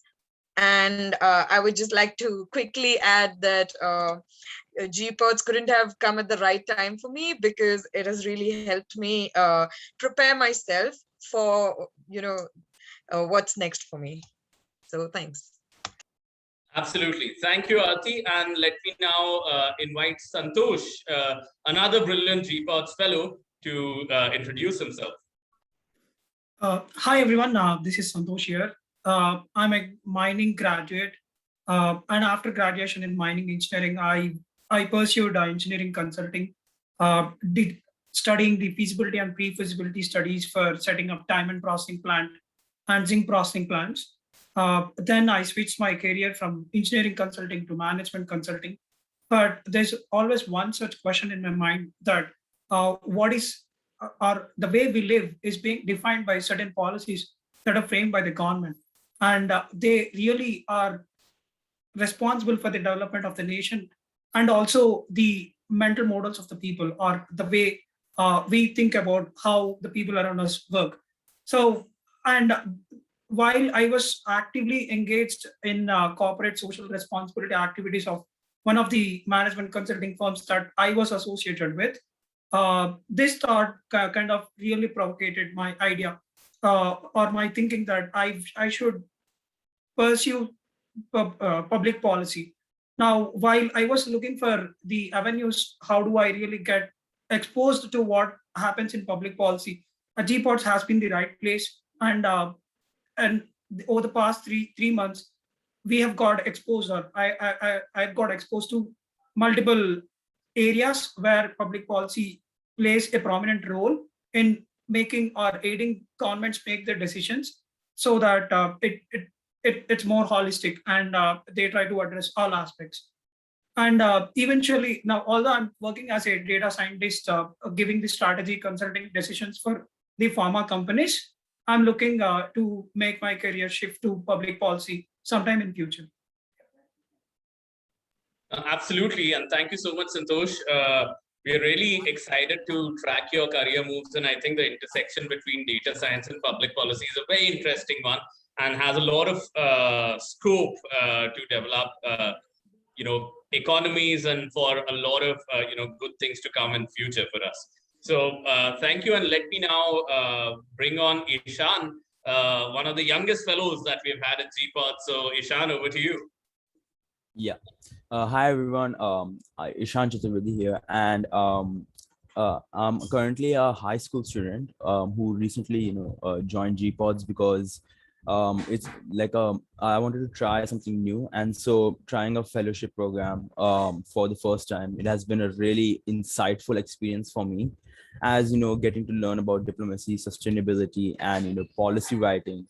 Everything has been really helpful for gaining new skills for me, and also providing guidance towards what future career can I go towards to. And yeah, thank you, everyone. Perfect. Thank you so much, Ishan. And now let us dive into our discussion on what the space sector looks like and what we have in store. What are the opportunities for us? What are the challenges for us as a nation in the space sector? So if you could throw some light on, let me bring on Aarti over here. If Aarti, in your opening remarks, you could throw some light on why should we even care? What's the importance of the space sector in India, and what is the potential of the space sector to develop us as an economy? So over to you, Uday. Thank you, Arpit. And before I delve into the Indian space sector, I would actually like to point a very interesting comment that Elon Musk, founder of SpaceX, had said in one of his interviews in the past. He said that failure is an option here. If you are not failing, you are not innovating. Now, the reason why I'm bringing this quote is to let people understand the importance of innovations. Like we as the human race, we thrive towards innovations to gain more, to explore, to see more beyond what we already have. And currently, we're already in the technology revolution. Yeah. And the next step for us is space revolution. So we must look beyond what we already know, and there's always scope to learn a lot more. And besides, now that owing to all the climate change concerns and all the problems that we are facing right now in the environment sector, the idea is, how do we sustain ourselves? And the solution is, look for solutions outside the realms of Earth. So look beyond Earth and look towards astromining, or look towards life on other planets, or sustenance on other planets. Now, how do we go there? And it's very important that for us to reach there, we need to start the groundwork right here. And right now, having said that, I would actually like to also shed some light on what the current Indian space sector looks like. For the longest time, for about 40 years, ISRO has been gaining like full monopoly of the Indian space sector.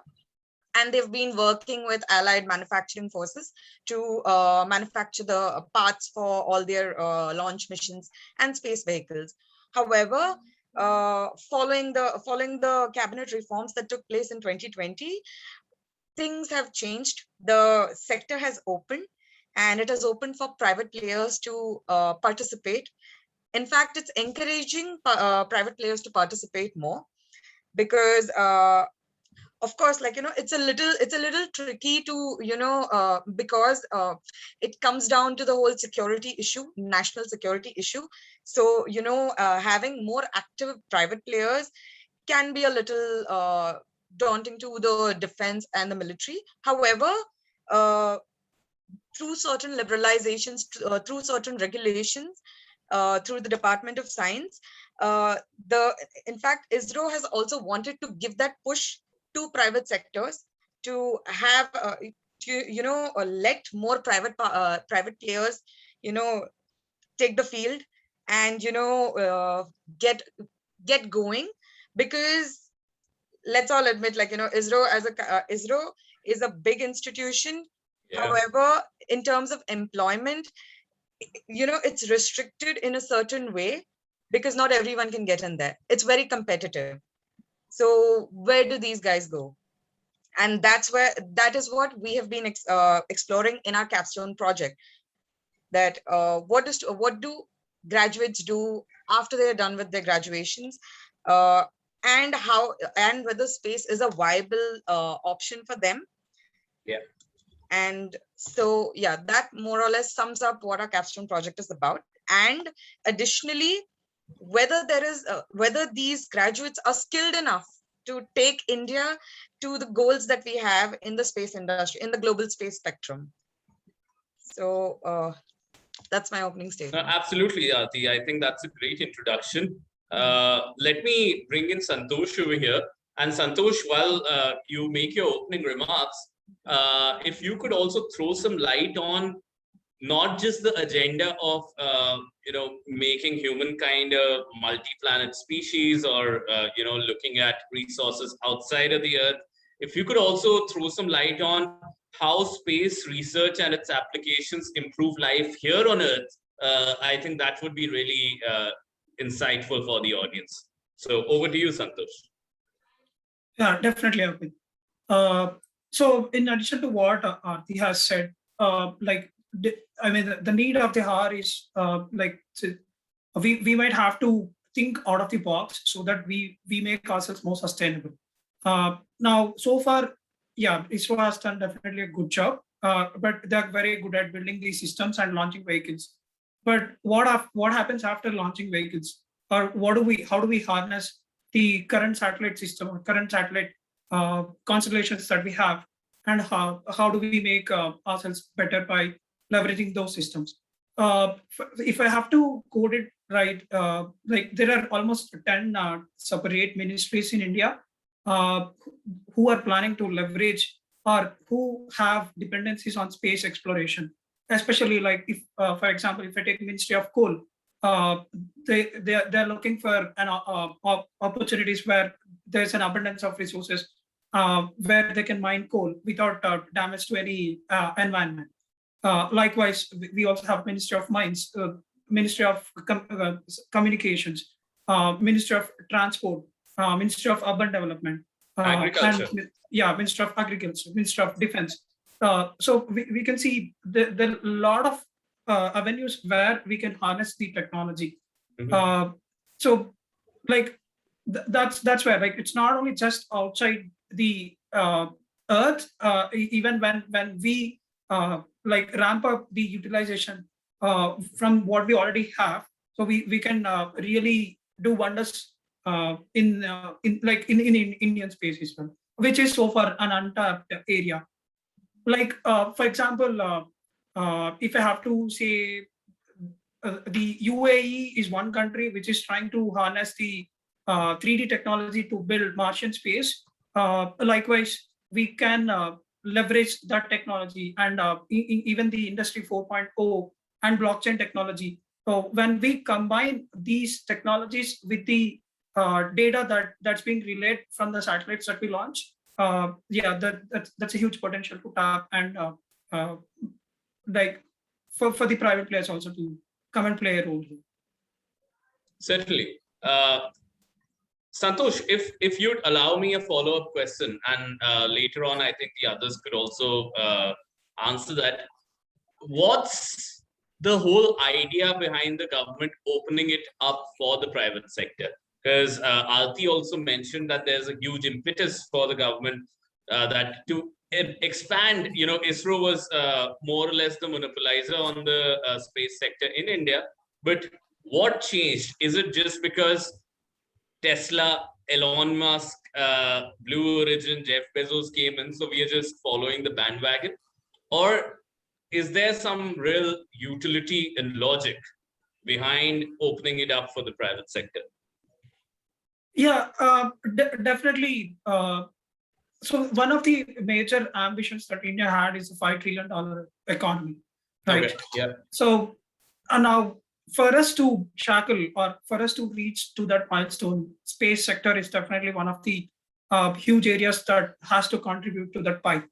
Now, if if ISRO is the only organization that tries to contribute, so like if I'm not wrong, like the amount of the revenue that ISRO generates is around some 945 million.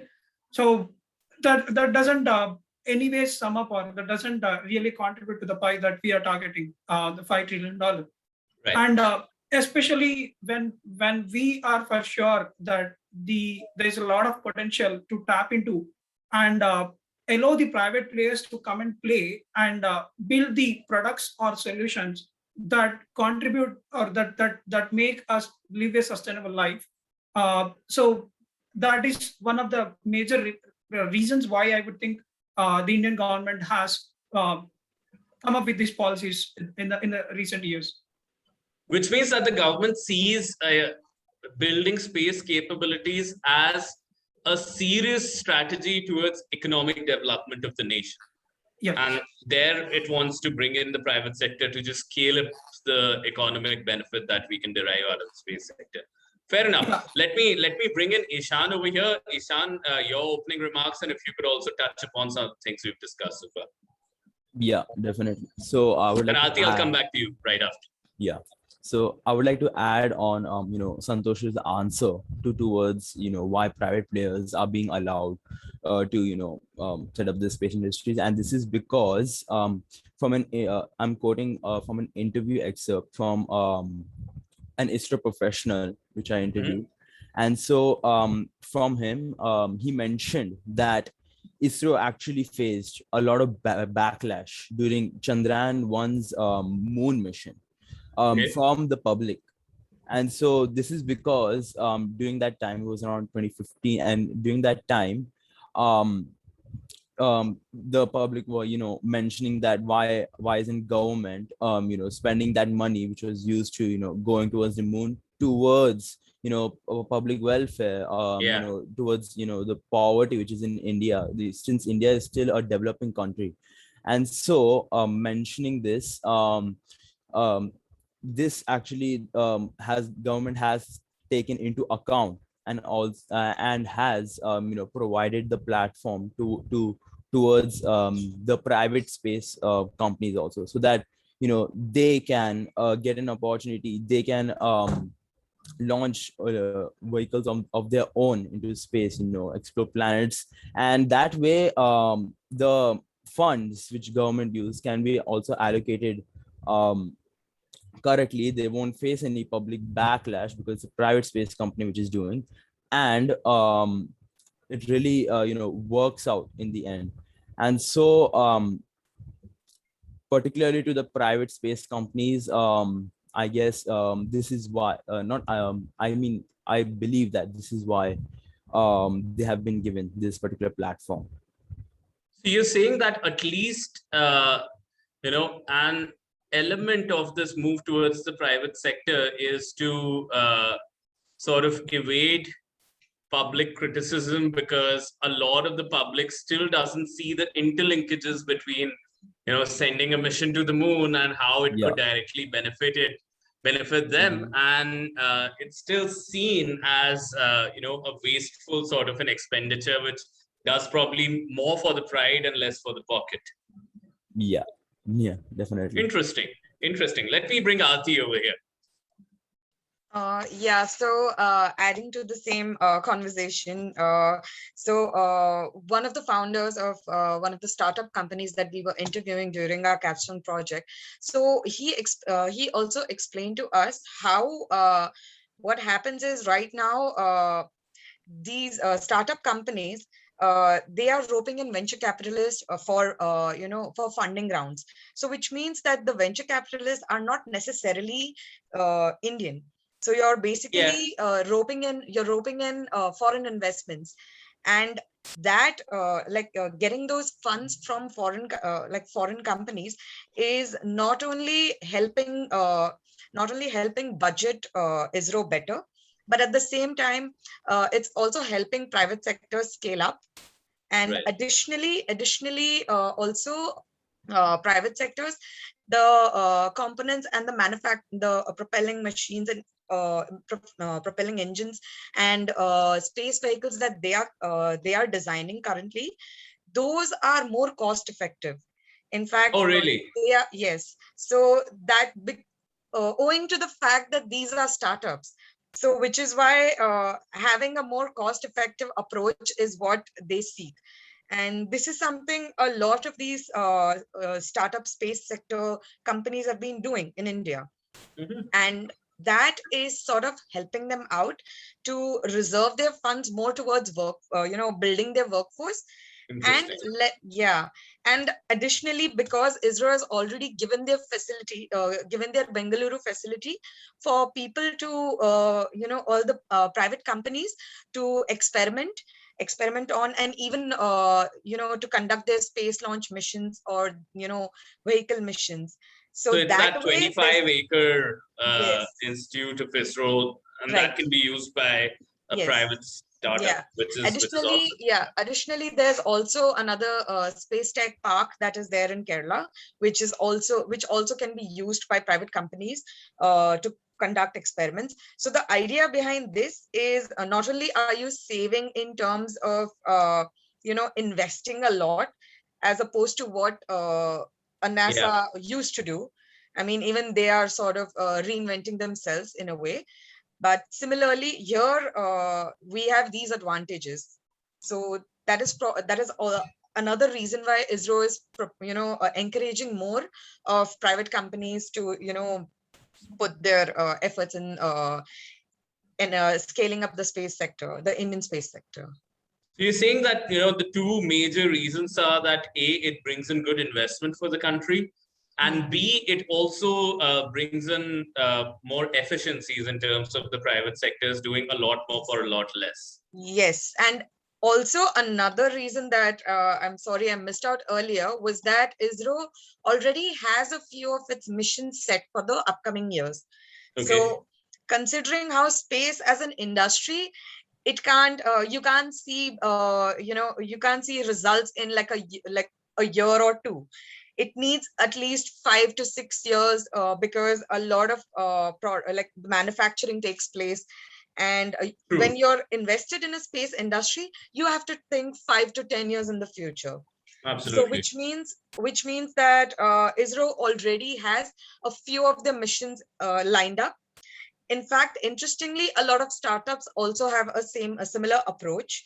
So through this, what they're doing is they're not only are they diversifying their space exploration goals, but at the same time, they're also looking for ways where they can somehow boost the economy, the space economy. Certainly. I mean, at least in the immediate terms, they are creating a lot of jobs in the market. Right. But I saw Santosh's hand go up. So Santosh, did you have something to add to this? Yeah, so as of today, around 300 companies are supporting ISRO.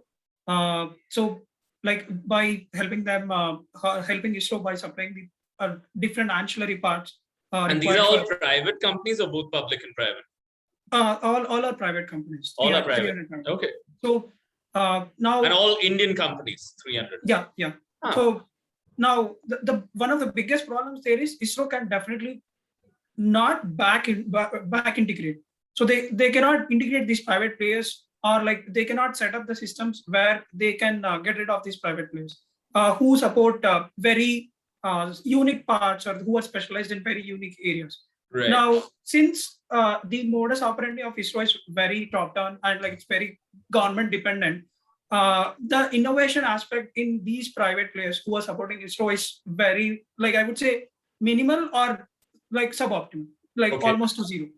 So now, given this particular policy reforms, it opens stage for the private players to become more competitive and also add to that innovation aspect. And if one of the analysis says that so far we only have filed 14 patents in the space tech or space design from India, which is very nothing. which almost nothing, for sure. So given these reforms, now it creates that awareness in the students or in the academicians or in the folks who are willing to pursue their careers in space, and also open the platform for them to think space or space sector as a career opportunity. Absolutely, absolutely. Well, tell me one thing, if you could throw some light upon this, that I'm hearing a lot of talk about investments coming into the private sector, and of course, a lot of investments coming from capital abroad, venture capital abroad. How are we doing in terms of the inflows of the investment? Are we getting enough considering the rate at which we want to grow? I know that you've been talking to a number of private sector players. So what do you think is the investment ecosystem in the space industry over here? If you could just briefly touch upon that. Yes, Arpit, I'd like to take this up. Go ahead. The investment opportunity. So here's, this is actually one of the biggest concerns of the Indian space industry, which is funding and investments, to find, to find those investors and to ensure to sustain those investors. So in fact, this is one of the problems even ISRO faces, and ISRO is an institution. So you can imagine that, in terms of— But ISRO, I'm sure, depends on the government budgets, right? ISRO does, which is kind of why they also suffer from some funding setbacks, whereas private companies, so following the cabinet reforms in 2020, I've learned that over 40 new private companies have received funding. And out of these, I'd like to point out some of the big investments that companies have received. You have Agnikul Cosmos, you have Skyroot Aerospace. So these two companies, they received $11 million. They both received $11 million in their first round of funding in 2021, which was in May. And adding to that, Skyroot Aerospace is already working towards getting to, like, they're already working towards their first space vehicle launch, which will take place later this year. So as you can see that— is that going to be the first private sector space vehicle launch from India? Yes. So currently a lot of race is going on, because Pixel Space is also aiming towards getting their satellite up in the outer space. Okay, so we don't know who's going to be first. Yes, exactly. Okay. That's what makes it really exciting, because there are so many companies who are currently vying for that, because that's going to be history, title. whoever does it Exactly. first, right? That'll be the title that they can like cash in more funding from. Oh, certainly, So which is kind of why it's very important for them. Now, an interesting thing that I would like to point out here is, when it comes to funding or getting investors, to make people invest in the space industry is a little tricky. Okay. Because usually, so there are certain companies who resort to angel investors. And in fact, Agnikul Cosmos started because of an angel, thanks to an angel investor. Okay. So similarly, these are all small companies. They're like, these companies, in fact, I would say they just came up in this past decade. It probably 5-6 years ago. And in fact, like Skyroot is just like 3 years ago.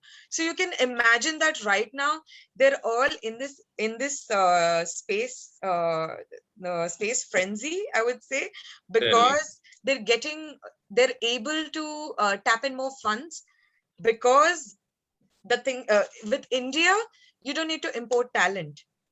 You already have talent. And that is one of the positives. So a lot of these colleges with their incubator cells, they have the prototype ready. They have their entrepreneurial plans ready. They're just waiting to get out of their college, graduate, I would say, and they can get going with their product. But one of the things to remember is that when it comes to venture capitalists, they usually seek companies with founders or co-founders who come with a certain prestigious background in terms of educational qualifications. I see. Yeah. So, which means that they should have studied from the IITs or ISTP and all that. Right. And not just that, in fact, like if you have like a degree from Georgia Tech or like one of those colleges, well It's and just good. a lot easier. Yes, that kind of elevates their own profile and sort of brings in a little more trust towards the company. Although it is a little sad, but this is kind of how right now this is how the private space sector is dealing with investors and funding. I think that's a trend in investments for most of the fledgling industries, wherein initially trust is placed upon people who may have the right credentials, etc., etc., and then later on it's just based on pure talent.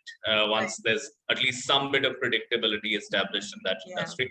But what I'm hearing you say, and I don't know if the group overall can agree, that it is not just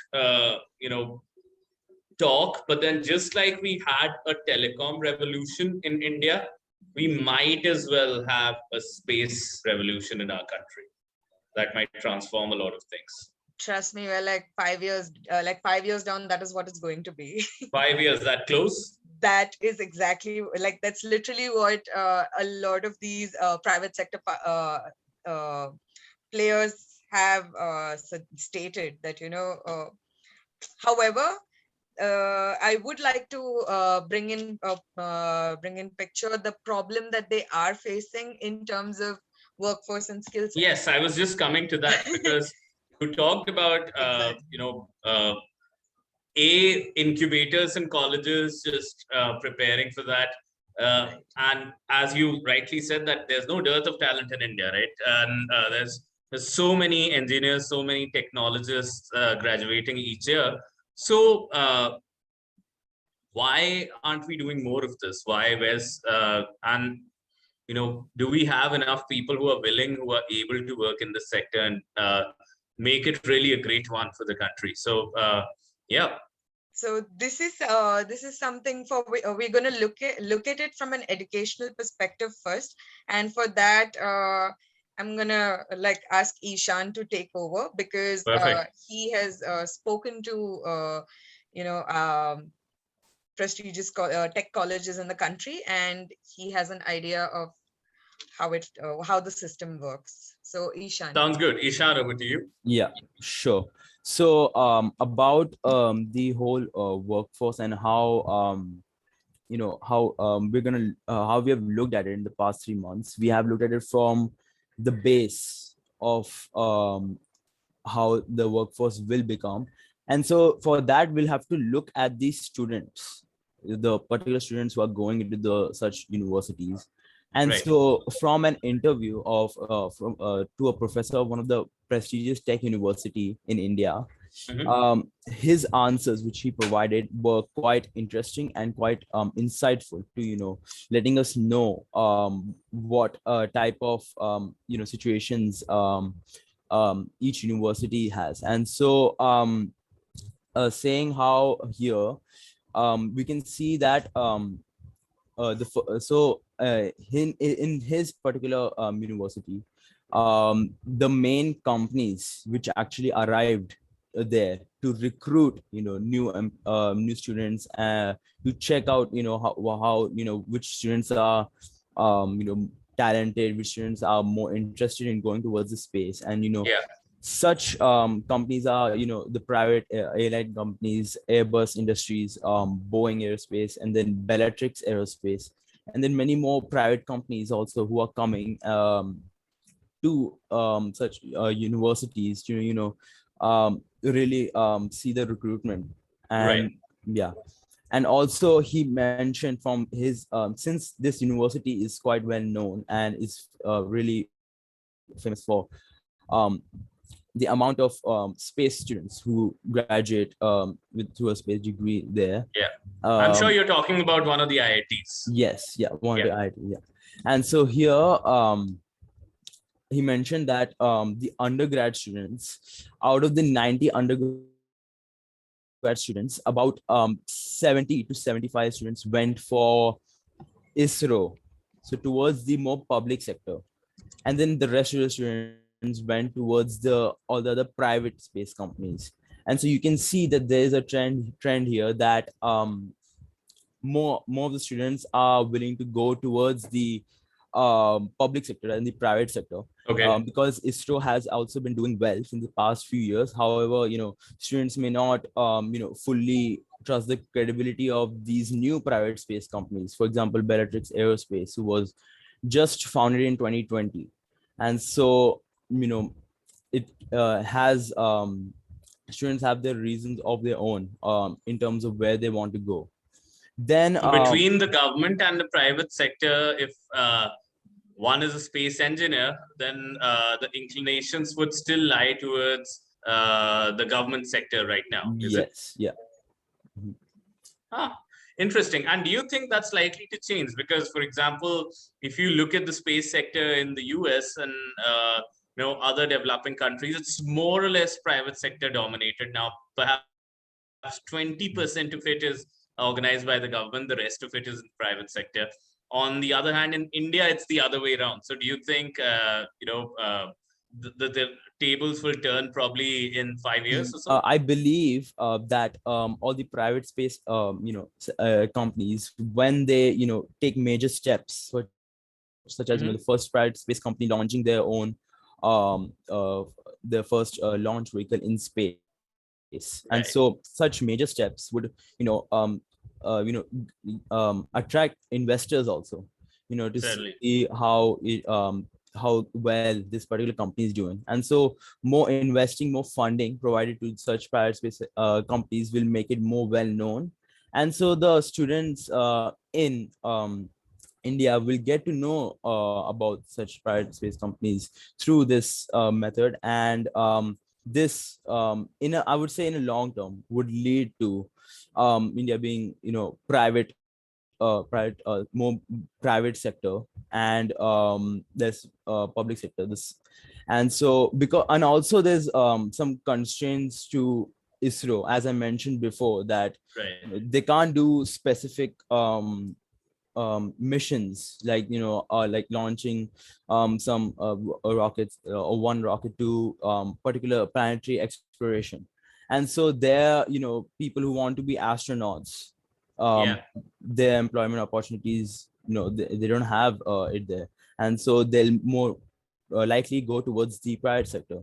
And so this is just an example, but such changes in the particular employment will lead to private sector being more dominant in India. Right. And, now that's interesting what you're saying, that you are optimistic that there will be a time where the private sector will probably be the flag bearer of space industry in India, and an employer of choice per se.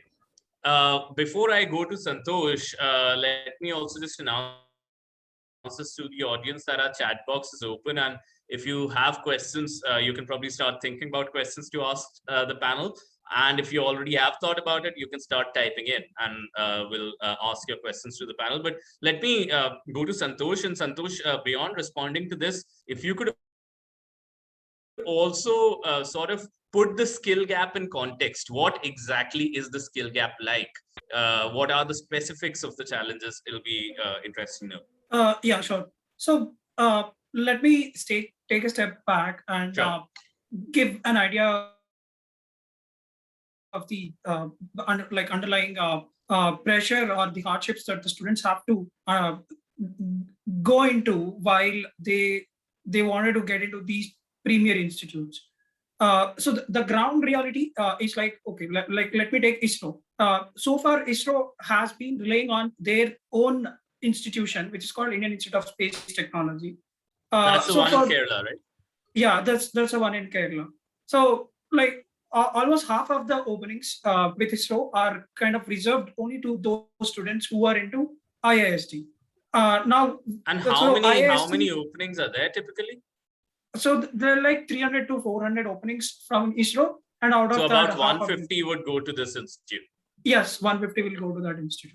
So now, like, okay, like barring the IIST, what happens, like since IIST was set up, like it's an ISRO-owned institution, so the pedagogy or the curriculum was designed for the students so that they get the right set of training before they really get into the projects that are like which need students to get specialized in different fields that ISRO works. Now, when it comes to the other premier institutes, yeah, now even these students also undergo, like if I have to just code it, the success ratio for the students to get into this premier institute is 1:150. Now, okay, yeah, after going or sailing through that hardship and getting into these institutes, now the major challenge with the students is they don't look for the lucrative options. Now, since space sector is booming in India, one of the, like some of the major aspects that are really concerning is if I choose space sector over the other sectors which offer me lucrative jobs, that is going to create a peer pressure. Now, some of the friends or some of the folks who that person is interacting with the 4 years, they are really able to make more money than choosing a career in space sector. So let's say if I go into IT or I go into business consulting, I'd probably make a lot more money than if I go into space. Yes. So now it means the interest should come within. So someone might have had developed a lot of interest right from their childhood and want to really pursue career in space industry. Then they try to forego that sort of peer pressure and choose the career in space industry. Now, after choosing the career in the space industry, what's the challenge is, okay, now since I'm associated with the startup, now what happens? Like, so when I get into this startup, I'll have to focus on one particular specialization. So I'll have to unlearn everything that I learned and have to learn only something that this space tech startup is specialized in. Sure. Now, if this space tech startup doesn't succeed, where do I switch? Or where do I make my career? So it's still uncertain that way too. Yeah, uncertain. And that is one of the reasons, like Ishan mentioned, like 80-90% of the students choose ISRO over the private companies in the current stage. Oh, because once you're in, you're in. Yeah, once you're in ISRO, like, yeah, you have, like, you can foresee yourself, like, yeah, you will get that rigorous training that's required to execute the projects and also contribute your learning and like you are certain about your career also. And the other thing, now these universities are not specific to only space technology. They offer a plethora of options. Like someone who gets into these institutes, right? So they can like look for some sort of economics, some sort of IT, some sort of consulting, some sort of data scientists, so which are currently in the booming area. And so they get digressed from the mainstream that they wanted to pursue and choose a career in other areas. Because so one of the main reasons to that is there's no experiential learning that is happening currently in these institutes, the so-called coveted IITs. What do you mean by experiential learning over here?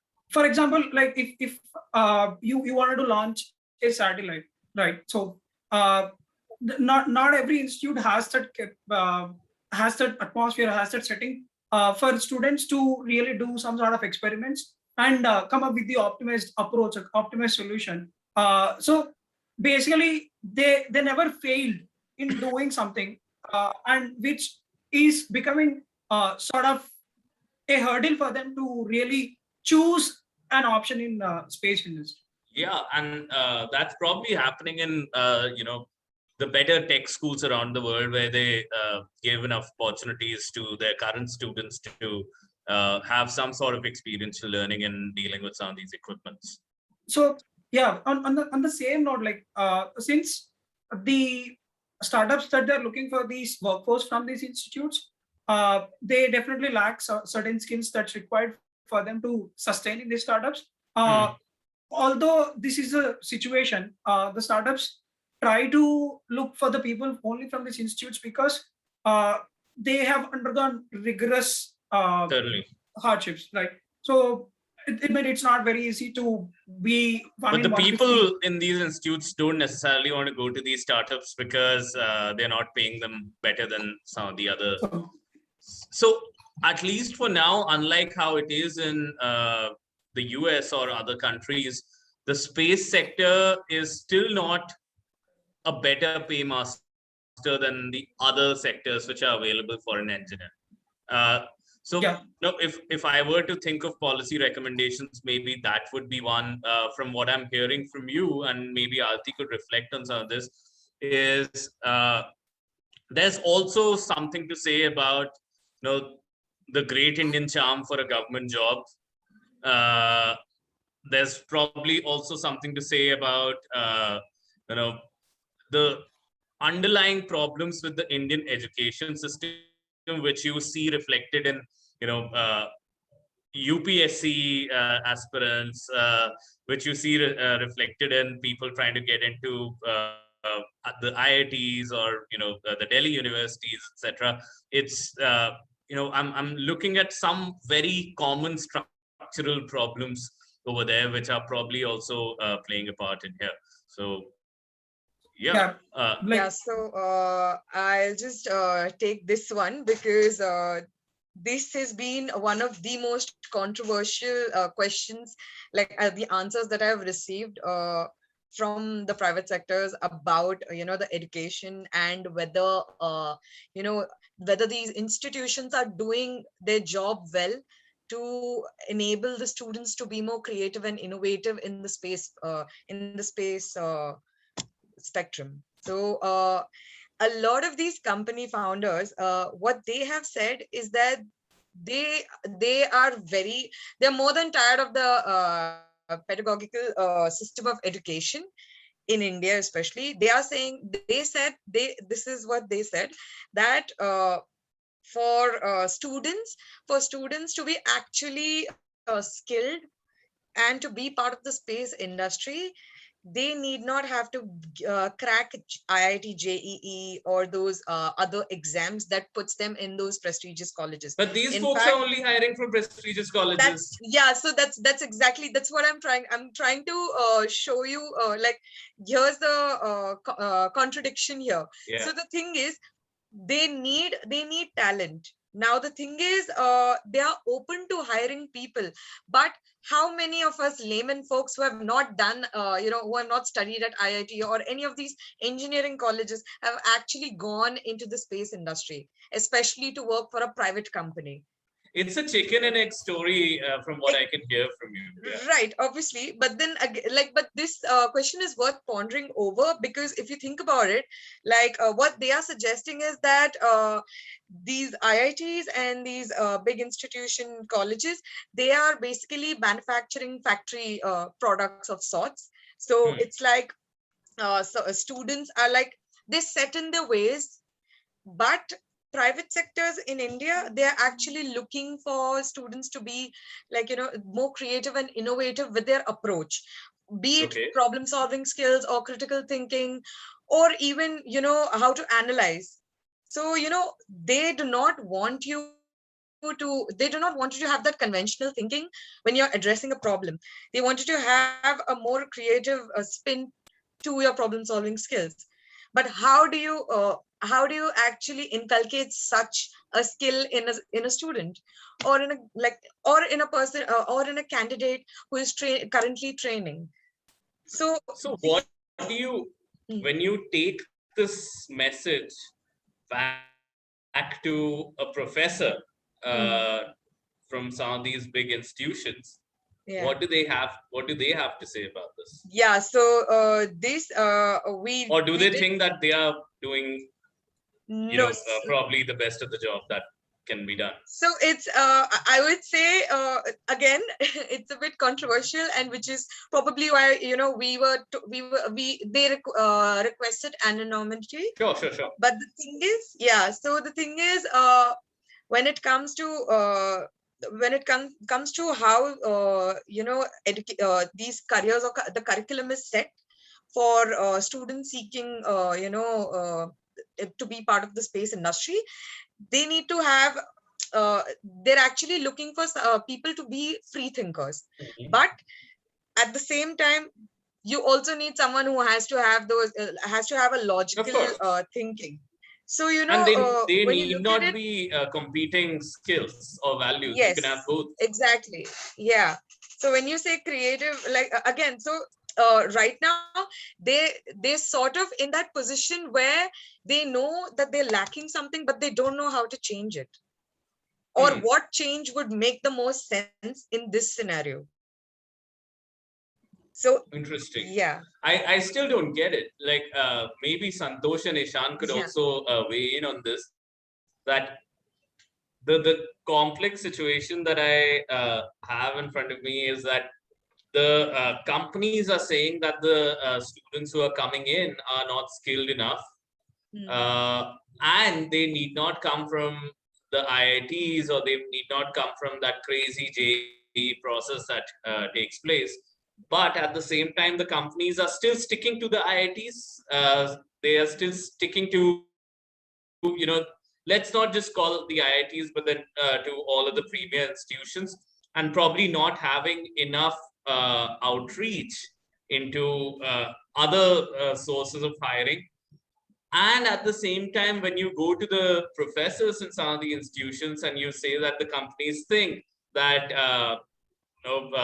the skills that the students are learning over here are not good enough, then the professors, I don't know, are they a little ambiguous about it, or that, or they yeah. recognize the problem, but they just don't know what to do? So for this, I would actually ask Ishan to take over because he has Go had ahead. like a full-fledged conversation. Okay. Okay. Yeah. So out of all the all the professors that I've interviewed, through many IITs, I've gotten many responses as such to what they teach the particular students, to how they can adjust to later, when they are when they're being recruited by the public sector or the private sector. And so they have said that they teach the students soft skills, as in how to design and model all the rockets, and some other soft skills, etc., and experimental skills. And here in experimental skills, it basically means uh how a student can structure a whole particular machinery, and all the other types of machinery in space equipment. And so but one specific question that I had asked is, do they provide the particular space companies, or maybe just they provide by themselves any practical experiments that students can do? And so they have said that we do not provide such practical experiments. And so here you can see that there is a gap. And so there is, from this you can see that why the private space companies are saying that there's a huge skill set gap in the particular workforce, is because students are not being taught the actual practical and logical skills pertaining to the whole space industry, and their particular jobs. And so concluding here that all the particular like all the particular requirements that is said for each student, that as Aarti mentioned, they need to be more creative, more imaginative. And as the loophole was mentioned, that private space companies do want students from prestigious schools. However, they also are saying that such prestigious schools such as IIT are cramming their brain with just particular set of instructions, and just doing what you just ordering them, like for example the JE. And so this particularly makes the students not as imaginative, not as talented as the private space companies want them to be. And so here you can see how there's a large difference in margin, and how the skill set gap is being created from also from IITs. another interview, we also got data as to what he suggested how we can, clear this skill set gap. And it's a really long-term process, but he basically said that to abolish, such it was quite a controversial statement, but Sure. yeah, it's to abolish, such prestigious, universities who are just making the students, go and just do the particular So JEE radical. and I mean exam. And yeah, but they said that a student should is applicable for learning in such prestigious universities by just getting a 90% above in his JEE or whatever. no, his normal tests. Yeah, undergrad Undergrad exams. exams. And not going through that really competitive phase of just selecting only the students who have gotten ridiculous amount of highest marks and highest percentage. Because that process there, getting the highest percentage and all, creates this whole system of having such difficult exam that it becomes like a whole factory of sorts, and it puts students under this particular process where they lose such imaginative or creativity skills here. And so yeah, that's what I think based on what you're saying, these guys should talk to each other. The university professors and the space entrepreneurs need to have a candid conversation. And maybe, we should organize it that, hey guys, sit over here and listen to each other, because the university profs are saying that we are teaching them soft skills. We are teaching them all the tech skills. We are getting them to experiment with stuff. And the folks on the entrepreneurship side are saying that these folks, they don't have the right technical skills. They don't have enough of the soft skills, the creativity, etc. So there's certainly a gap somewhere. Yeah. And I'd like to lean onto the entrepreneurs side, because they are the ones who set the demand for the talent. So there is certainly a gap over there, which is good feedback for some of our premier educational systems. Santosh, let me bring you in. But while doing that, let me also just make a comment, and perhaps you can also touch upon that I see a fundamental problem in the Indian education system, which is that it is so damn hard to get into a good college, to get into a good institution. You have to, you only said that there's a 1:150 ratio, and it is extremely hard to get in. But once you're in it, it's not as if you get the best of the education. So for the effort, the quality of education that you get is not commensurate. And it's a huge problem. But I don't know, you can comment on this, but then I'd also like to hear your thoughts on the overall. Yeah, sure. So now if I look at from the entrepreneur lens, right? So they have two problems to solve. One is to find a resource who can really fit into their needs. And the other one is, how do I find? So like they themselves are clear like the about channels through which they'll find.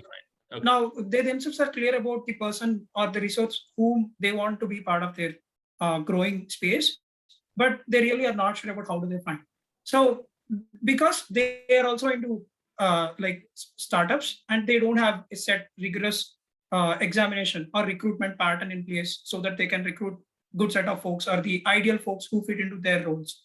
Right. And since these IITs have sort of ensured the people, or I mean the people who enter into IIT, right? So they have really good cognitive thinking skills, because they have to be very perseverant. They are very tenacious. No doubt about that. Yeah, and as you said, like this 1:150. So I, being myself an IIT graduate, I know how hardship, like one has to really isolate themselves from all the social activities, and they have to just stick to what they're doing for almost a couple of years, and build that tenacity in them so that they sustain any sort of atmosphere in IITs. But that also comes at a cost, right? Like Yes, yes. if you isolate yourself just to prepare for one thing, I know that the system is structured in that way, so you can't really do much about it. But then the cost for that could be your ability to think creatively, to look at the other social trends which may not be immediately related to your sector of work, right? So now, after to your point on the quality of the education, so once we go through these hardships, right? So the majority of the folks who enter into these institutes during their undergraduation, the feeling or the learning that they think is not to the mark that they had learned during their course of preparing for this entrance exam. So this is because the academy or the curriculum is not very updated to the industry needs, and it's not very evolving in nature. So all the students are being taught the same old concepts, the same old innovation of wheel right from the zero, and there's no experimental learning, and no course in these institutes really make students to fail. That's one of the biggest problems in these institutes. Yeah, failure is not okay. Yeah, failure is not okay.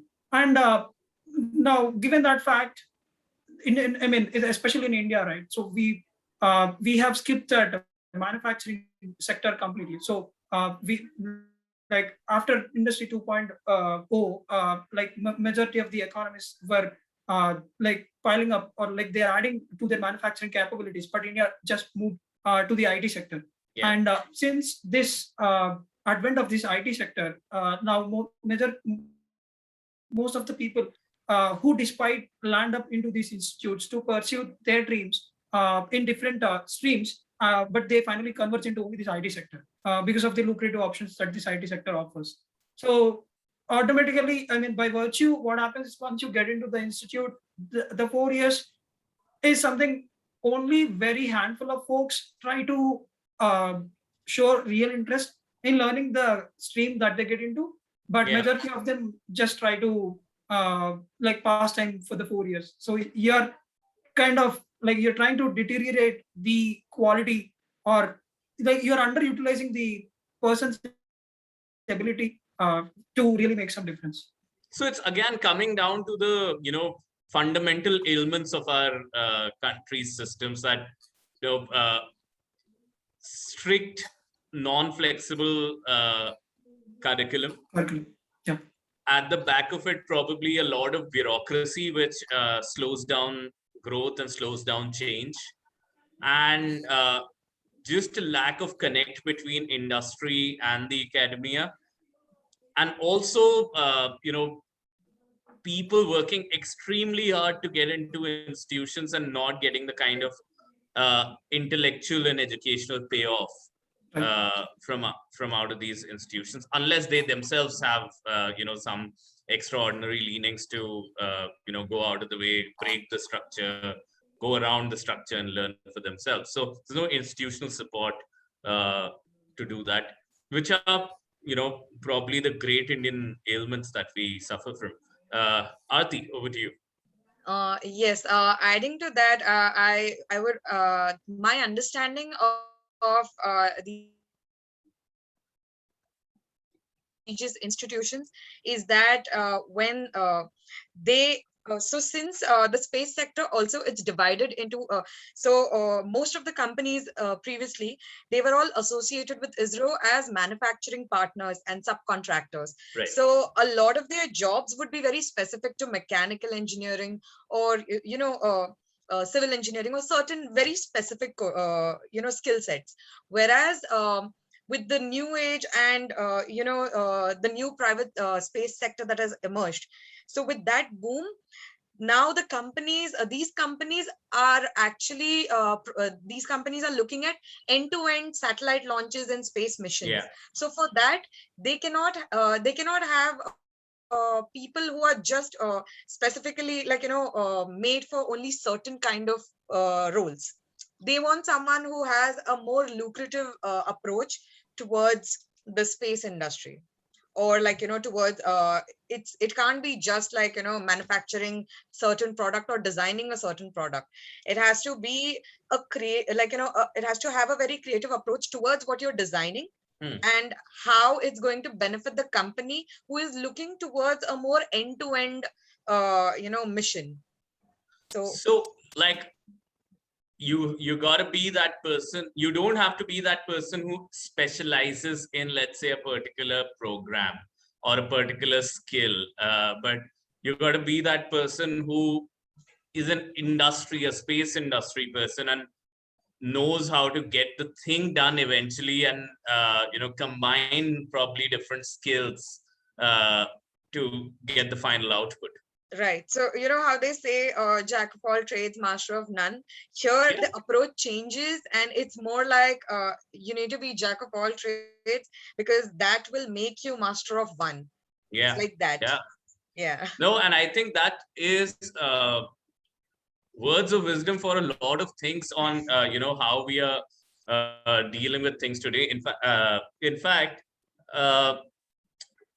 was day before yesterday or yesterday, we were discussing in one of my lectures, is that I remember when I was in class 11th, we had a couple from NASA who had visited our school, and they were talking about how the world is moving towards super specialization. This was back in 2007. But now increasingly, you look at startups in tech areas now, even places like science outfits like NASA, etc. They are talking about having a diversity of skills. So some bit of generalists have found greater appreciation in the new paradigm of how we are growing in this world. So from 2007 to 2021, that has probably been the greatest shift, and probably as a career advice, this is at least true for now, that right now you can't afford to be just a super specialist and make it big, at least in the startup culture. Yes, that's very true. Yeah. And Santosh, were you I saw you itching to say something over there. Yeah, I do agree. So, like, given the advancement in the technology space, especially the interdisciplinary approach is the need of the hour. So you give enough flexibility for the students to really pursue their interest areas, and at the same time provide avenues for them to harness their expertise. Absolutely. Let me take a question from the audience. So Tina, who's also a GPODS fellow, she is asking, what are your thoughts around attracting CSR funding to support ISRO and similar institutes? Okay, that's a new idea. And creating sponsorship opportunities for vocational short-term courses on the same specialty to address the skill gap, and probably starting something from the school years itself. That's a great question. Aarti, do you want to take this one? Yeah, sure. Thanks, Sheena, for the question. And I was actually more interested in the second part of the question about creating sponsorship opportunities for vocational and short-term courses. So much recently in the budget 2021, the government, if you know, the government had actually allocated 500 crores to specifically towards the National Apprenticeship Training Scheme. So the idea is, because they understand that there needs to be that certain mentorship is required, especially for engineering graduates or students who are looking towards specific tech and engineering positions. So I believe that with this move, although this was already there, they have sort of renewed this now, the NAT scheme. So it was already there in the past. However, there wasn't enough implementation, which seems to be a concern when it's always a problem with the government, right? Like the implementation to see the results, it's always a little, like, it takes time. However, learning that, in this year's budget, the government has once again put their, attention towards the NAT scheme. So this is something in lines with creating sponsorship opportunities, as per my understanding. And not only would this address the skill set gap, it would also give students the opportunity to have a proper mentorship program that they usually do not have in the university, the curriculum. So this seems like a very interesting approach. However, you can only see results if it's, implemented to its fullest. Absolutely. So regulating that, monitoring and regulating this is going to be, something that we have to wait and watch. Absolutely. And as for the first part of the question, I mean, if anybody else from the team would like to jump in and take it, that would be great. Yeah, I can take it out of it. So generally, the corporates usually divert their CSR funds to those areas where they have visibility into. They try to pick and choose the projects, for example, like village development or some sort of educational development or setting up some school. So the problem or the concern there is, now if they have, if they pick and choose those projects where they have visibility into, they can control the stakes over it. Now they can decide the course path, how they want the project to be executed, how they want the funds to be transferred, and what should be the modus operandi. And on top of it, it helps them involve the employees as part of their employee engagement activity, if they can choose those projects. But now plus they also want to see clear and immediate impact. That's also an important obsession to be taken into account, right? Absolutely. And rightly so for many reasons. Yeah. And now taking that into consideration, like so far, they, like no one has ever kind of like diverted their funds. And one more constraint here is the law mandates that the CSR funds should be utilized only into those projects which are in the vicinity of 40 to 50 kilometers from where the establishment is located. Now, given this ISRO, right now it's or maybe you take any private player, like you create some sort of institution. You cannot really transfer funds, or the law really doesn't allow the companies to make that sort of arrangement to happen in place at this moment. So that's why, like, although like what I mean, they're trying to find a means and setting up scholarships to allow students to pursue courses in those areas they are interested in. But again, that course should be, or that college or the course that they choose should be within that vicinity. Like if some establishment is located in Maharashtra, they cannot really sponsor students who are in Andhra Pradesh or Delhi or something like that. So yeah, there needs to be some sort of workaround around that to happen on those policies, so that it becomes a free flow market for everyone to invest in or like divert their funds towards. Yeah, absolutely. Ishan, yes. Yeah, I would like to also add on to Sanjay's statement about the CSR funding. I would say that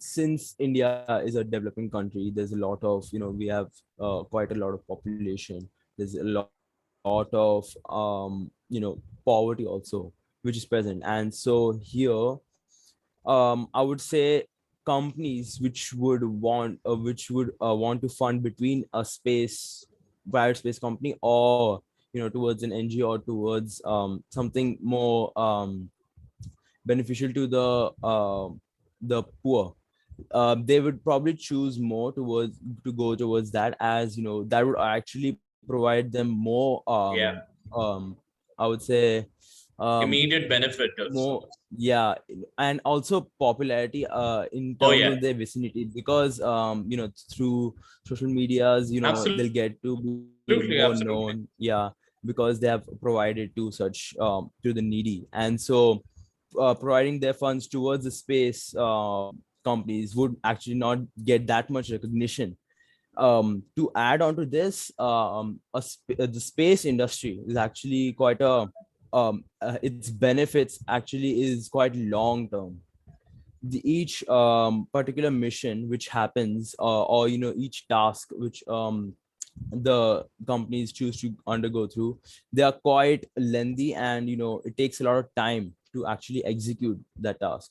And so here, since I would mention that the public really likes immediate benefits, it would also not really support towards that. And so finally leading to the companies actually providing the CSR funding towards the need, Right. and yeah, to such NGOs. Okay. All right, guys. This was a great discussion. Just to sum up, if I were to ask each of the panelists that if there was one recommendation that you were to make, the most important one in your opinion, to give a boost to the space sector in India, and that recommendation could be for the government, for the educational institutions, for the startups, or to whoever, or to all of them, what recommendation would you have that you think would be critical to give a boost to the space sector in India?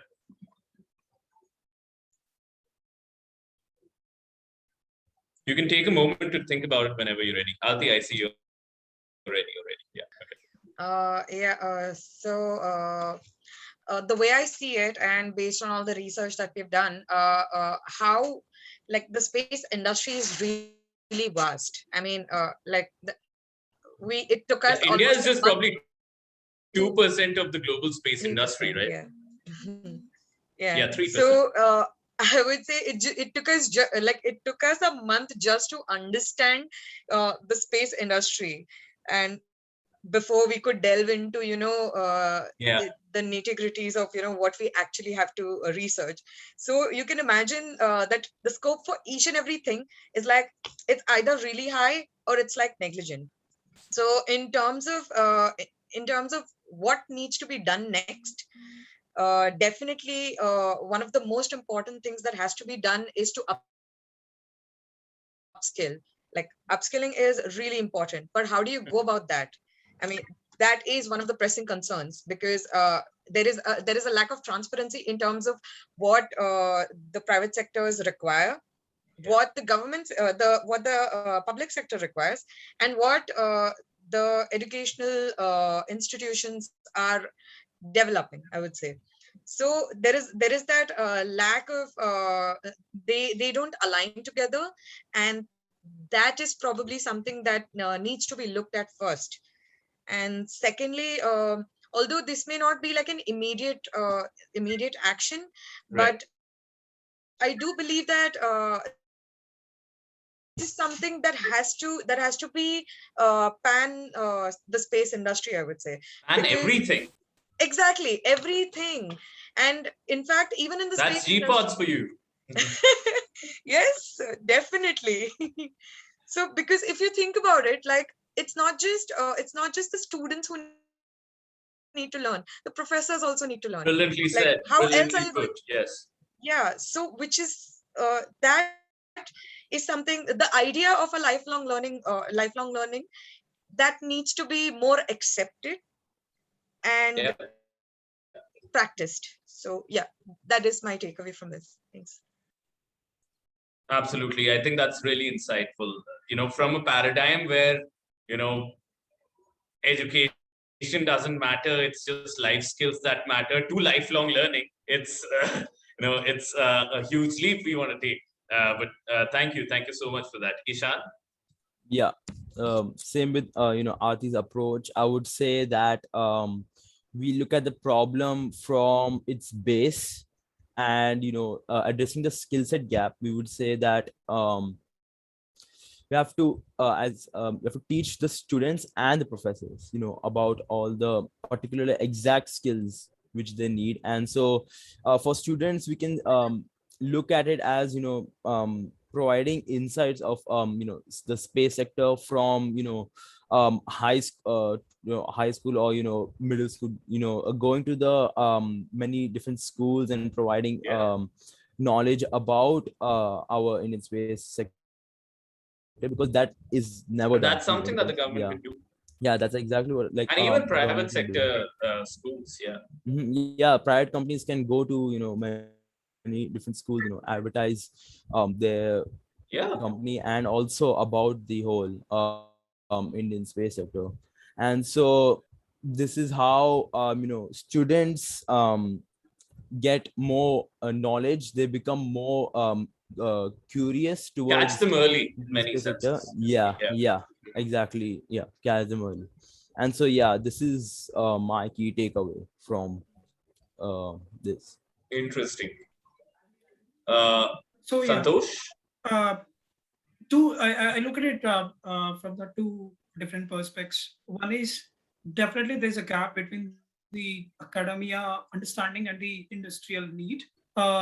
So that gap has to be filled, and that gap can only be filled when academic institutions really understand where we are foraying into and what's a gap, Yeah. and how do we really harness the existing technology to bridge that gap. And the second perspective is the identifying or the giving opportunities for the resources. Instead of just relying on the exam, which tests your basic maths or basic science skills, Yeah. I mean, the interest or the student should be evaluated based on the need.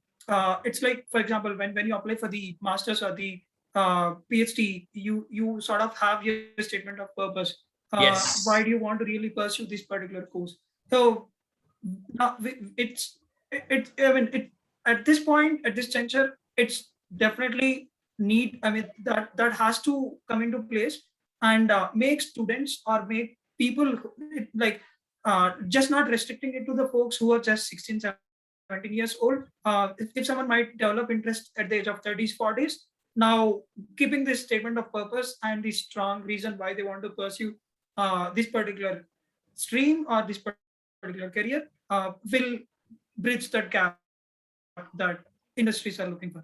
Awesome. So what you're saying is that there's something to be thought about the channels of recruitment, and again, the fundamental problem of ignoring the aspect of motivation, which somehow we don't worry too much about in our educational system. It's all about, if you have the skills, then that there's a hierarchy, that there's mechanical, then there's biotech, and then there's this and that, and it's essentially a very, very what do you say, learn for the test, prepare for the test, and then get allocated based on your test scores, rather than what your motivations are. And I think we need to sort of change that, break that rigid mental model, and also probably break the mental model of age, where it's just that sometimes people who are 16 can only be seen as viable contributors to a particular industry, and not somebody who might want to come in a little later or even earlier. But yeah, Aarti, let's close with what you have One to say. small Yeah. addition, actually, from the UNCTAD panel discussion, Khushbu had pointed this out about the behavioral changes that are required. And I believe that that is extremely essential even when it comes to education.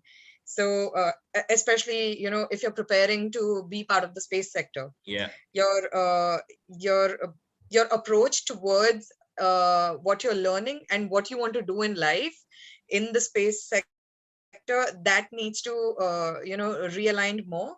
And basically people need to be more open to being more being more creative, and be more free flowing. That free spiritedness has to be there, that you're not stuck in that 9 to 5 job, or that that structured You gotta structure break doesn't some have to structures here. necessarily Yeah. be there. Yes. Or And at least loosen them up. break, and maybe like Yeah. a Lego, just remake. Yeah, no, absolutely. And who would have thought that the consensus over here, from what it seems, is that at the core of giving a boost to an industry as important as space, which is going to be a great contributor to the economy. At the base of it is our educational infrastructure. Santosh, Ishan, it was a pleasure speaking with you. I find myself a lot more enlightened after this conversation, and I hope that's the same with the audience. Always a pleasure, and thank you so much for who's joined us for this conversation, and I hope you found it useful. And please do feel free to reach out to us, to reach out to the panel members if you have follow-up questions. Thank you once again, and we have our next panel coming up in the next 10 minutes. So in the next 5 minutes.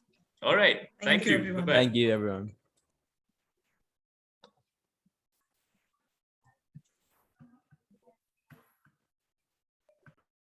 We'll just take a short 7.5 minute break before we start with our last panel discussion for the day.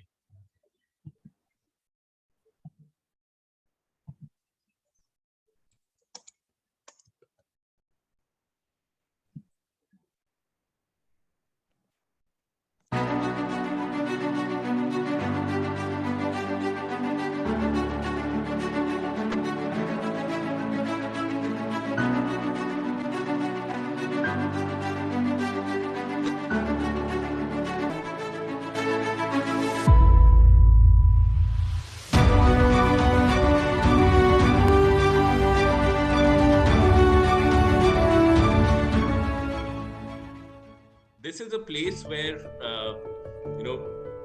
you are not really a student, we are not really teachers, we're all coming together in a community of fellowship, and that's the reason why we call it a fellowship, where we think that everybody makes knowledge or builds knowledge based on the ideas that they already have in their mind.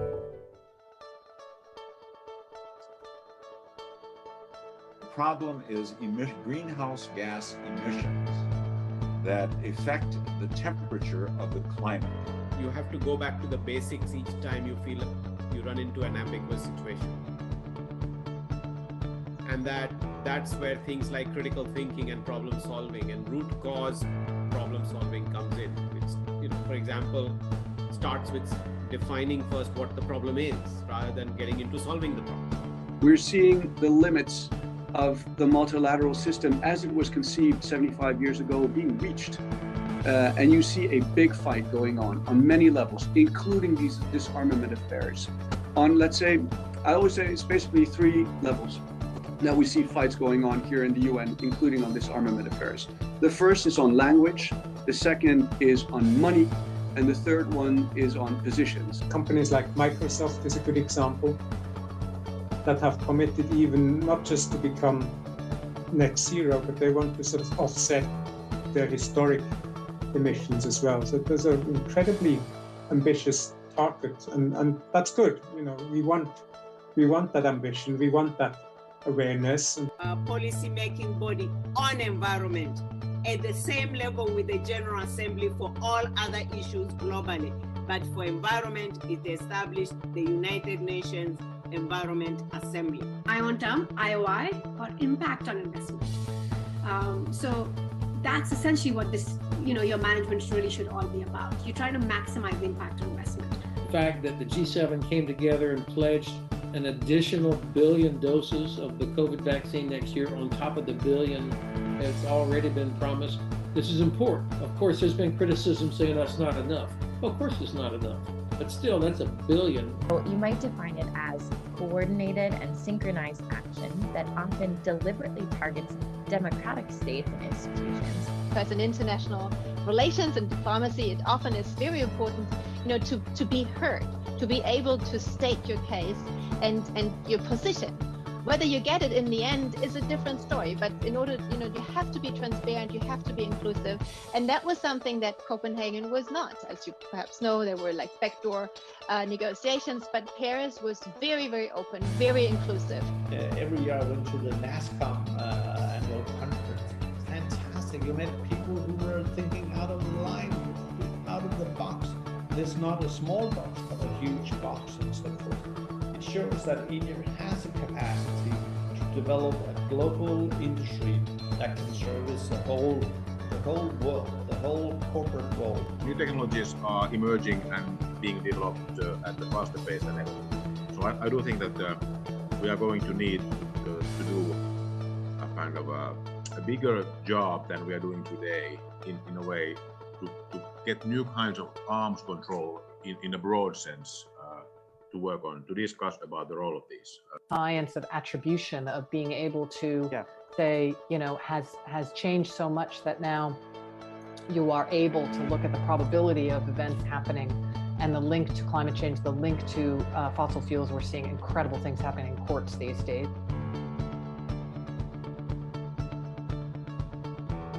GPODS has helped us build such a rich network of professionals who are truly global and are actually working at the cutting edge of solving some real policy problems. The ability of GPODS to actually stimulate us intellectually is what best qualifies and characterizes it. And I feel personally, for me, it has really broadened my horizons. So grateful to have had this opportunity over the last 3 months to get to know you all and also just have such incredible mentorship and intellectual stimulation. Coming out of grad school, I think I was really lacking that in my life, and to be able to have such dynamic conversations. And I would like to look at a case study of Cambodia in Thailand.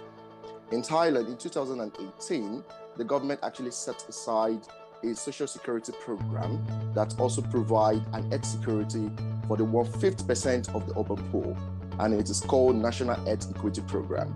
And in this equity program, it comes with two facets. Number one, it's helped to guarantee the health security of the people of the 1/5% of urban poor and the poorest of the poor in the country, and also help to empower the hospitals and the district hospitals with equipment, with facilities that could aid them in attending to the urban poor.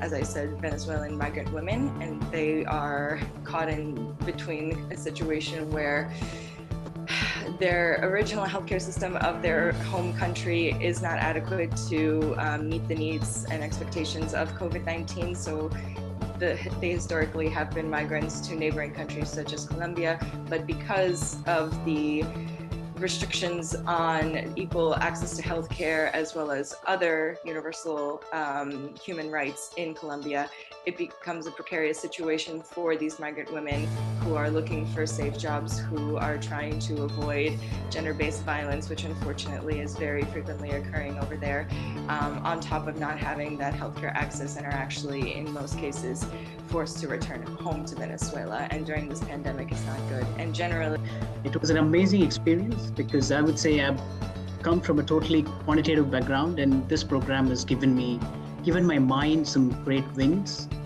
because I've met mentors from different walks of life and transcending many different avenues of human endeavor.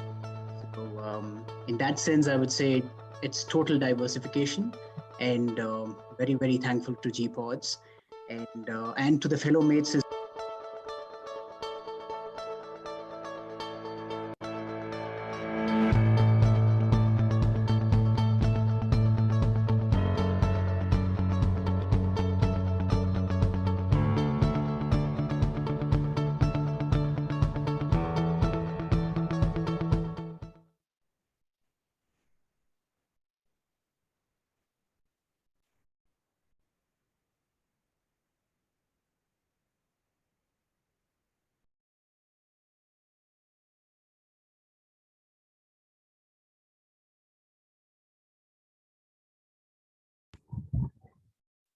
Good evening, everyone. Am I clearly audible? Yes, Shiksha. Thanks, Arpit. Good evening, everyone. Welcome to the third session of GPODS Ideation Summit. Coming from the last session on space industry, the session ahead of us is equally dynamic, albeit of a very different kind of dynamism. And the topic today is representation and inclusivity of voices from the ground for policy making. But before we move on to this discussion, brilliant fellows and on the panel today who come from diverse educational and professional backgrounds to be introduced. And for the same, our first panelist is Ms. Cheena Malhotra. Over to you, Cheena. Thank you, Shiksha. Thank you so much for having me here on the panel on such an interesting topic. Hello, everyone. I am Cheena Malhotra, and I am a public health professional. So I'm so pleased to be allotted such a dynamic and interesting topic to discuss about as a panelist today. Voices, what are really those? Why are they important? Can they really contribute in identifying the local solutions, formulations, and the policy acceptance? Can engaging with the voices in the beginning would help ensure the 100% acceptance and implementation of policies? Can we quantify the leverage of engagement in policy decision-making process? These are some of the questions that I'm trying to live with in the last 15 years of my exposure to public health. Program implementation, evidence generation, and documenting them in a form that they feed into these policies in a form of learnings, appreciations, and making. And I think I'm so thankful to GPODS, which actually gave another tangent and insights to my progressive path of understanding and addressing these unanswered questions. And I'm really looking forward to the discussions today. Thank you. Thank you, Cheena. We are looking forward to your our second panelist is Mr. Malakai Willis. Over to you, Malakai. Hello, everyone. My name is Malakai Willis, and I'm currently at the end, well, nearing the end of my master's degree in Defence Development and Diplomacy based in the UK. And I managed to get onto this conversation at the last second. So I'm really glad to be included in this talk about inclusion. And regarding the GPODS experience so far, it's been a pretty hefty 2 or 3 months so far. And it's a case where my background is in international relations and anthropology. So my mindset is pretty much countries-based and people-based as well. But when you add the aspect of policy, it also adds another element to those levels of analysis. I hope to bring my observations here today in this conversation. Thank you. Thank you, Malakai. I'm sure your observations will be invaluable. Moving on, our third panelist today is Ms. Rachita Pant. Over to you, Rachita. Hi, am I audible? Okay. Hi, everyone. I'm Rachita Pant. I'm a psychologist, and I'm trying to move, or rather transition into the field of diplomacy and sustainability. And initially, my plan was to shift into it completely, leaving behind my learnings from psychology behind. But through this fellowship, I realized how integrated these fields are. And these are the insights that I would want to convey through the discussion today on the topic of inclusion and representation. And my aim throughout the discussion will be to bring in the aspect of psychology and how we can use psychology or the principles of psychology in understanding why inclusion is important, why exclusion can have detrimental effects on not only the individuals or the groups which are excluded, but also how it can impact the society as. Thank you, Rachita. I think that would be a very great perspective to the discussion. So the topic for the panel is the ever relevant discussion on public participation, representation, and inclusion of all groups in policy making. Before I call upon the first speaker, I have a note for the audience, which is that in between the discussion, we would have a couple of poll questions. So please drop the link and you'll get around 20 seconds to do the poll, and we will move on with the discussion then. So to begin and initiate the discussion, I would call upon Cheena to answer the very pertinent question in front of us today, which is the importance of inclusivity in policy making. Over to you. Thank you, Shiksha. Again, So when we talk about policies, what are policies intended for? Of course, they are intended to address the problems of the people. Hence, I guess it mandates that it should be driven by the people and for the people in a democratic context. By people here, I just don't mean community members, but also the key stakeholders like the vulnerable groups, the patient bodies when we talk about policies in health, the civil society organization, the think tanks, the social, religious, and cultural leaders, and anyone who contributes building a favorable ecosystem to formulate and implement the recommended program or the policy. Acceptance of the change proposed is another very important point for any policy implementation learning for content to making sure we have making sure that we have the right people involved in the process. It's equally important to have supportive ecosystem to give the power to their voices and the commitments they make to themselves as well as to others through the policy drafting. The attempts to improve policy making has always suffered a gap between the theory and the practice. Either they have been presented with unrealistic models of policy making, or they have failed to provide the support to turn the desired practices into reality. So not just in theory, but in reality. What we are debating here today is how we change the reality of I participate, you participate, and they decide, to I participate, you participate, they participate, and we decide together. So for example, having a woman politician representation on a crime in India strongly induces a positive and a significant effect on reporting of crimes by women. Let's take another example of poverty eradication. One of the key areas in which social inclusion objectives needs to be mainstreamed. It requires interventions in a wide range of area, from microeconomics to employment to social protection, housing, education, health, information, security, justice, culture, and whatnot. Hence, it is necessary, therefore, to mainstream the objectives of social inclusion into all the relevant policies in multiple dimensions. When we address these issues of social mobility, suppose, it is necessary to examine if there is a public transport system in a particular neighborhood to improve the degree of access for marginalized communities to social, political, cultural, and economic life. Regarding coming to the health sector, we need to examine if the specific needs of the vulnerable groups are being addressed through the policy that's being proposed, or if there is any discrepancy between the mortality rate between the excluded groups and the mainstream groups.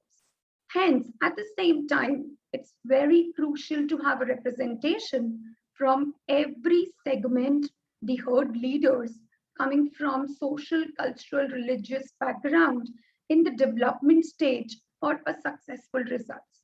You know what? Currently, the weaknesses that we see in our policy making processes are the lack of well-defined policy communities. Policymakers are seeking ad hoc opinions from the experts, populist policies by the political parties, diluted role of the ministries, the technocrats, agencies, the technical think tanks, centralization. All this lead to vague, complex rules and operational guidelines, which in turn leads to poor implementation.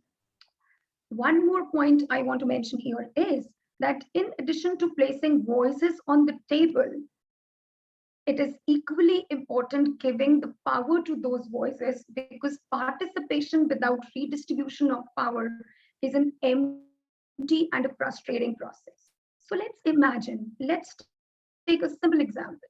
I took my vegetarian friend to a doctor who was actually in a denial mode that he is ill, but somehow I just convinced him to be there with me.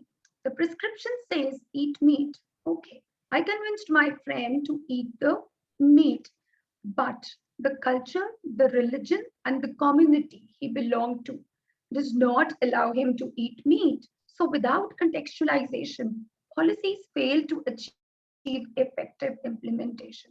Therefore, it's super critical not only to bring the right representations on the table, but also to give them voices and empower and strengthen the ecosystem to ensure implementation. At the same time, one thing which very less people talk about is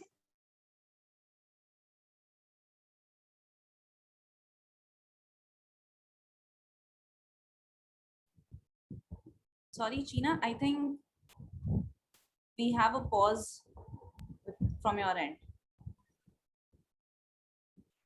Sure, no problem. While China joins back in, we could perhaps have the next speaker come in.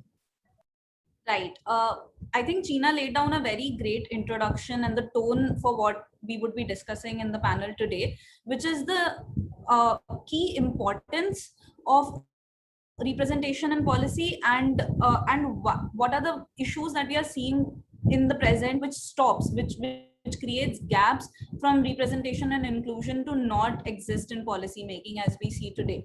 I think Malakai can throw light on the same by maybe discussing more models and the different models of policy making and the effect of inclusivity on these models and inclusion of different groups within the same.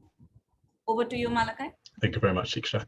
So before I share my thoughts on inclusion in general, I briefly want to go over a form of analysis that we learned in the public policy workshops with the GPODS program. So this form of analysis is called the PESTLE analysis. So that would be PESTLE. So each letter stands for a different factor of policy making: political, economic, social, technological, legal, and environmental. And this PESTLE approach pretty much gives a holistic approach to any policy or decision-making action that you have when you're, well, making any decisions. So I just want to highlight that to the audience as well as people who are going to watch this in the future. And I'll move on to my topic. So pretty much following Tina's line of thought, the right actors have to be identified when you're implementing policies. But of course, you can't include every single citizen in the decision-making process. So you have to identify the key actors who can help researchers and organizations understand the general thoughts of communities in different environments. The common problem that we stumble upon, though, is the fact that these methods are usually top-down. So you usually have governments or institutions that generalize particular experiences. So when they're gathering general data to assess how people on the ground are feeling, they'll usually talk about definitions of something like peace or freedom, in terms of peace being the end of war, or freedom being the freedom to participate in politics. However, when you dig into it and look at the bottom-up approaches, or even from a multi-societal approach, it gives us different models and frameworks to work with. And one of the main conceptual frameworks that I'll be talking about today is multi-track diplomacy. So this form of diplomacy, or in this form of diplomacy, any actor or any group can act as a diplomat or an ambassador for the particular cause. And this works on the basis that there is a minimum of 3 levels or tracks of society. Track 1 diplomacy refers to top leadership, which is military groups, religious actors, or political actors. Track 2, the middle range of leadership, academics, non-governmental organizations, and civil society, a lot of the ones that Chino was talking about. And track 3, which is what I want to place great focus on, which is the grassroots leadership. So that includes local leaders, health officials, community-based NGOs, and individuals in general. Of course, like I said before, when it comes down to the top-down approach, the track 1 actors, again, the governments and institutions, often give general definitions regarding things like peace and freedom. Whereas groups in track 3, such as researchers and organizations who deeply analyze communities, identify more specific and personalized definitions of these general terms, as they tend to focus on engaging directly with the communities on the ground, especially those that have recently experienced societal issues or conflict, which is my main area of focus when it comes to mediation and stuff as well. And an organization that comes to mind is Everyday Peace Indicators. It's an organization that was headed by one of my professors here at Durham University, Roger McGinty, and one of his co-workers. And the organization pretty much goes on the ground and engages a community to assess what exactly their views towards a certain, what exactly their views are towards, or let me rephrase it. Everyday peace indicators goes into a country or an environment, or particularly a community. They gauge the interest of locals and ask what kinds of things indicate peace or freedom for you, so on and so forth. And then they'll get people to engage in that activity. And one particular case study that I'll shed light upon is in Uganda, where EPI, or Everyday Peace Indicators, went there. So when Ugandans in a particular area defined their perceptions of peace and freedom, it was the prevalence of barking dogs, the ability for boda cyclists to move about freely, and the possibility to urinate outside at night that clarified their perceptions or the definitions of peace and freedom. So by voicing their understandings of peace and security, and by compartmentalizing different aspects of the terms based on their lived experiences, communities like this effectively recontextualized broad top-down categories, making them much more nuanced and much more relatable to the everyday person reading the actual report. And without these nuanced perspectives or these nuanced accounts, their lived experiences and their actual experiences in post-conflict environments or after crises pretty much become statistics on a report, which is why it's so important to emphasize the human element to data. You can't just leave it as quantitative, because you need the quality there to actually inform the quantitative data.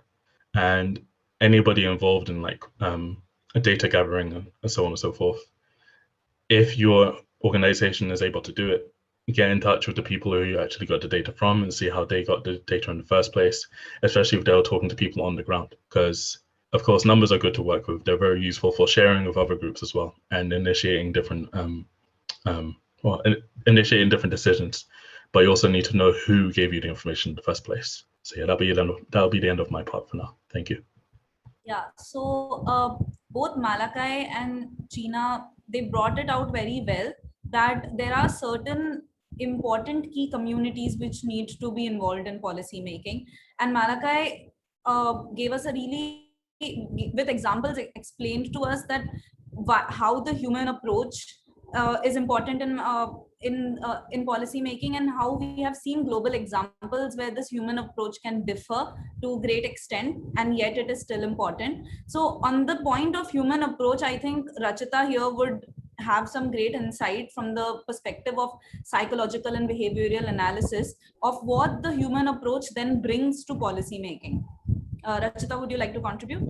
Yeah, thank you so much. So before I move into that, I think firstly, we also need to understand something, that when we are talking about inclusivity, when we are talking about representation, it not only it means that you are referring to a specific section of the society or a particular culture. You are also we should also understand inclusivity in terms of spatial aspects, economic aspects, environmental aspects, physical, political aspects, the legal aspects.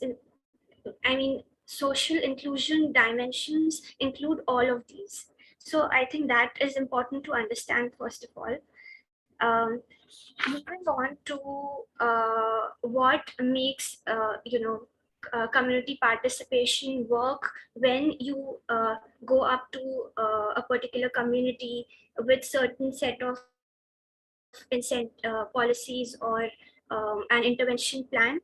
Then I think both Malakai and China have touched upon this a little bit, and I'll just state it in very concrete steps and points. So first thing that makes any implementation easier, or it makes it more effective, is if there are proper incentives. It is so important to mark out and clearly defined what a policy's long-term incentives are.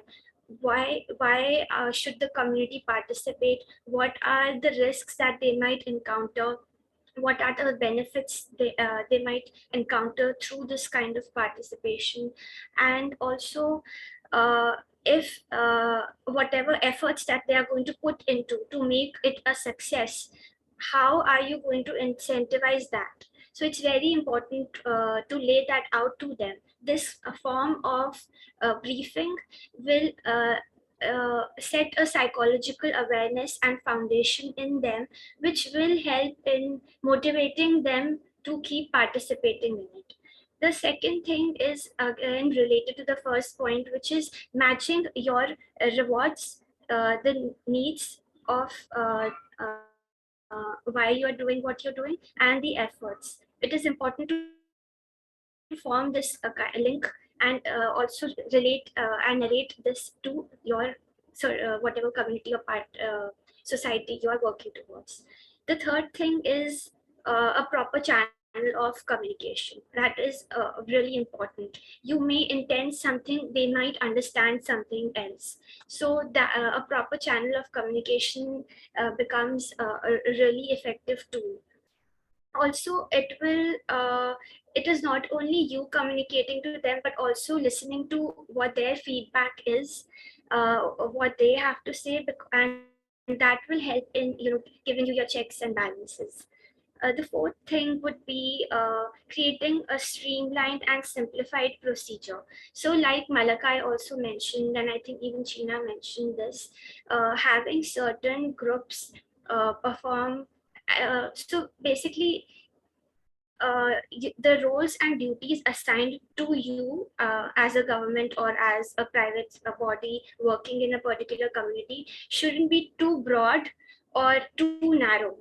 It should be structured enough, but also a little flexible to adapt to the changing dynamics and situations in the context you are working in, because you will need to understand you're working with a human population, and things change. Human beings are dynamic in nature, so their mindsets may change in positive and in negative ways. So you need to be able to be flexible enough to incorporate that, and hence must not be too diffused or too structured. And lastly, there a very important issue which hinders in the community participating in your policies or in your programs is the lack of trust.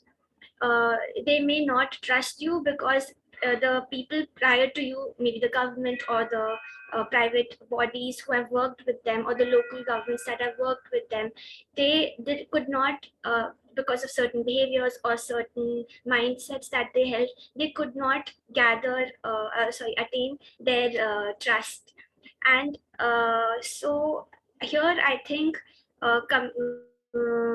community participation can be installed by having members of the same community, bringing out certain members from the same community, so they can be set up as role models who engage in those certain behaviors or actions, and that in itself leads to change in the mindsets of the rest of the community and helps in gaining trust in you, whether you are the government or you are a private body or the local government. So that is one thing. Another thing that I want to talk about is what are certain prerequisites in a society as a whole that can help in creating a more inclusive society. So I'm going to be referring to my notes because I don't want to miss any points. Firstly is more related to the judiciary and the legislature, is having respect for human rights, freedoms, rule of law at national and international levels. And for that to happen, not only does the the governments, but like all sections of the society need to have this value for human rights, or humans from different parts of the world and societies. So that is one thing. Another thing is that all members of the society, there should be some form of communication which installs these ideas in people to to participate in civic, social, economic, and political activities, whether they are at a community level or at a local level or at a national level. Because we may think these are very trivial things, but eventually all these little things add up to making people more open to different kinds of ideas, different kinds of people and diversity, and that in itself helps in inclusion. And when that happens at the societal level, it will also happen at the government's level, and at other large levels. Another thing that is the existence of strong civil society, and for that to happen, an active participation is needed, which I have also mentioned before. And also, like Gina also mentioned briefly, public policies and institutions need to be made accountable for their actions. And I think Malika also mentioned this when he said that you need to have reports stated out not only with quantitative figures but also with qualitative analysis in them.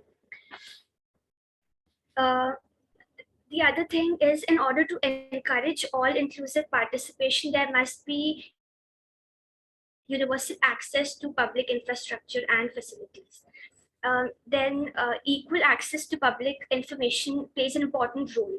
So as I mentioned before, this is like it acts like a psychoeducation system, wherein at the cognitive level, when you make a change, it will affect the behavioral and the emotional level, hence leading to change in the overall society, in the overall mindsets of the people.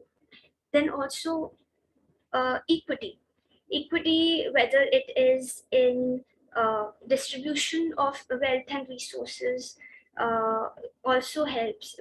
So the way these resources are distributed can either lead to more polarized and disintegrated societies or more inclusive societies. And hence, even though a lot of people are against the notions of keeping quotas or having these kind of provisions, but these do help in eventually leading to a more inclusive society. The problem may happen in the way this is implemented, which is a different story. Also, a very important point is creating tolerance. And tolerance can only happen when there is awareness, when people celebrate diversity. And this is not only, celebrating different festivals from different societies, or enjoying the delicacies of different cultures, but tolerance can also be different people participating for a common cause. So creating superordinate goals is a very common strategy also.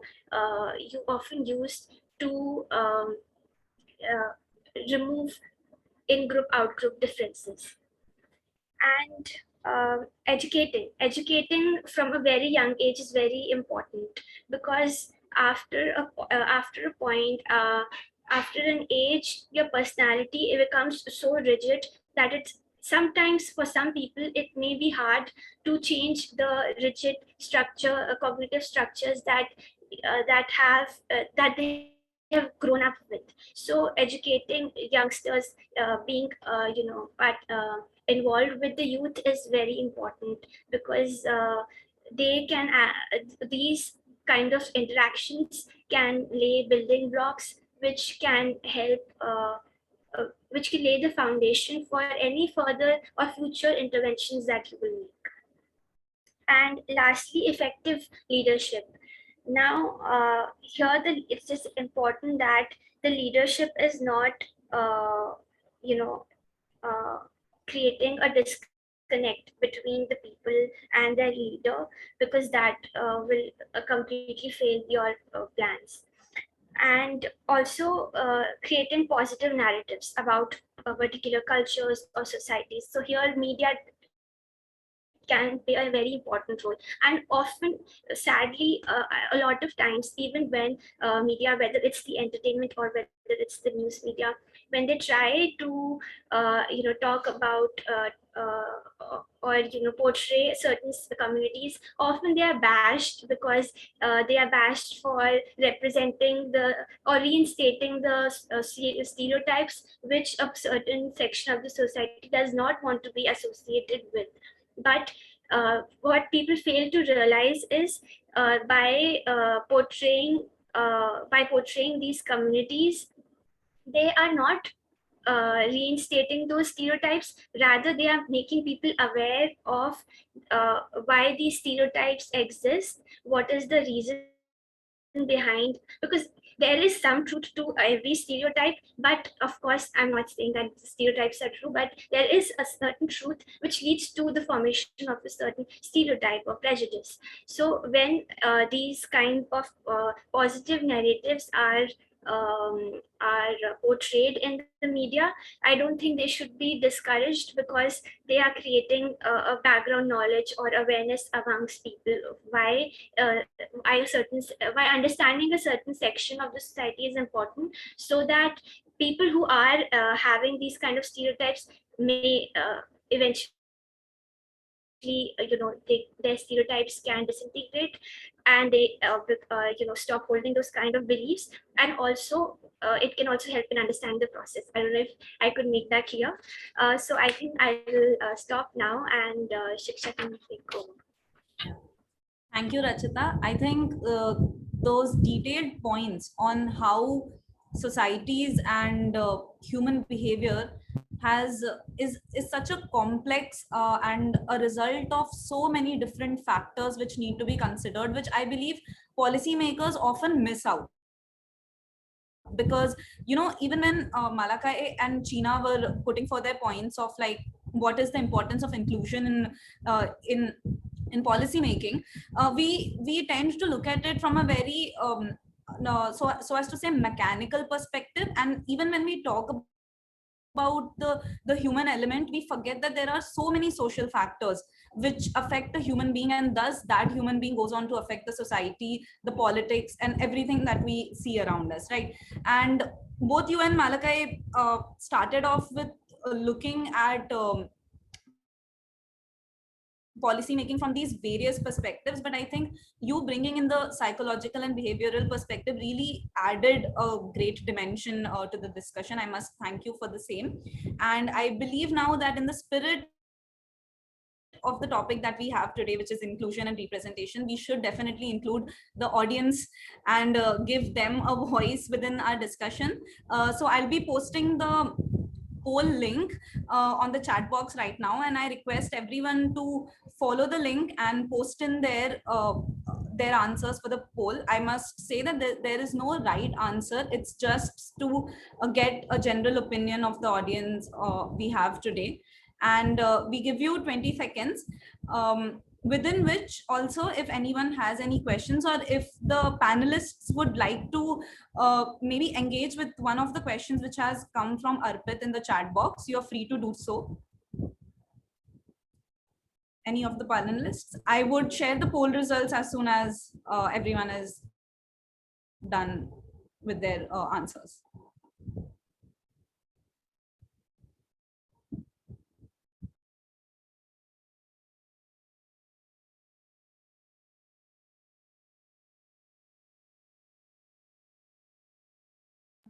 So guys, my question to you is based on some of the initial discussions, that wouldn't public participation in governance lead to more populist policies in the world? So when you ask about populist policies, what do you mean by that, Arpit?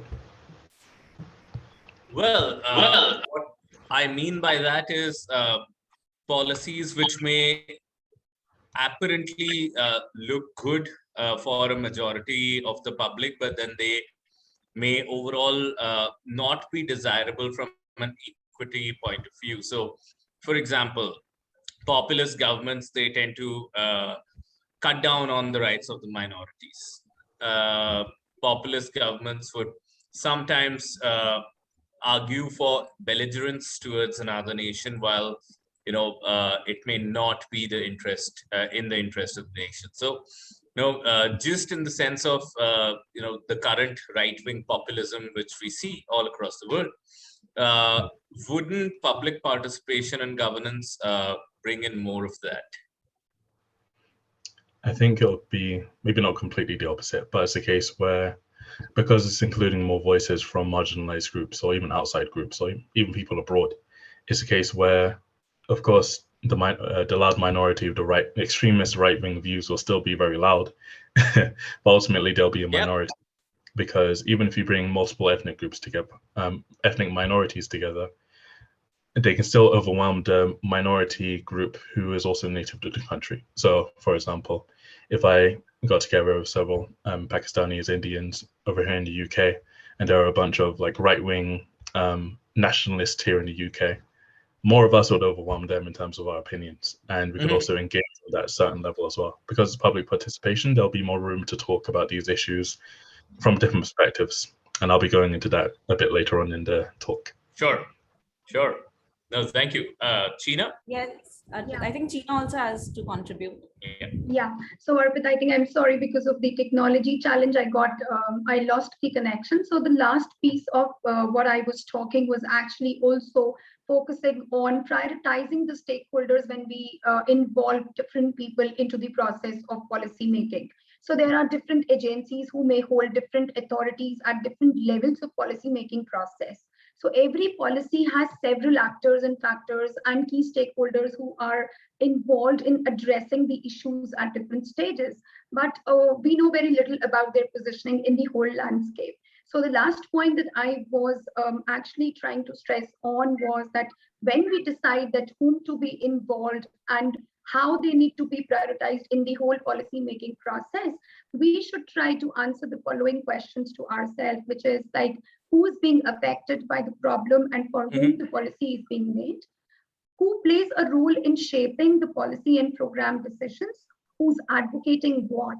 And who is providing the technical information to whom? How strongly can each actor influence the shaping of the policy or the program decision making? And what is the level of active support that each actor can contribute over competing priorities? So this would actually help us to get an opportunity for having collective decision-making process and bring about a sort of a systems change to prioritize the voices of choice. Top-downers probably need to merge with the bottom-uppers. Otherwise, we all know that it's very convenient to find cracks to leak through, leading to unsuccessful implementation of the policy, and the problem stand as it is, unresolved. Absolutely. I think that's nuanced when you say that top-downers need to meet the bottom-uppers halfway, and that's probably the fine balance that we need, wherein there's room for technocrats, there's room for voices from the ground. So thank you so much for that.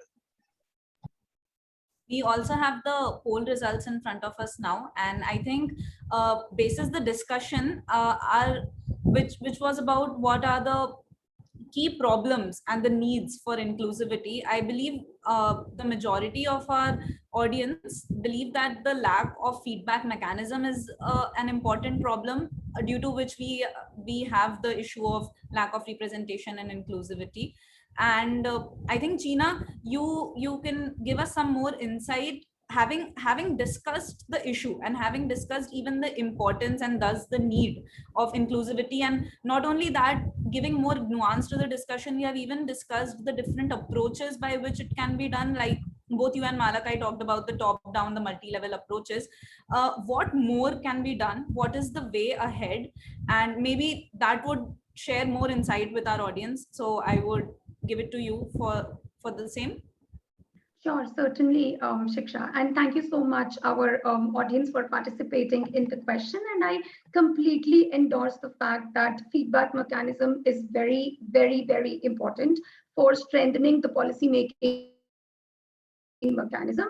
So it's very important that creating the dynamic policies, which allows a 360-degree and bi-directional feedback mechanism, is something that we should definitely look up for and make sure that we are able to make it possible in reality.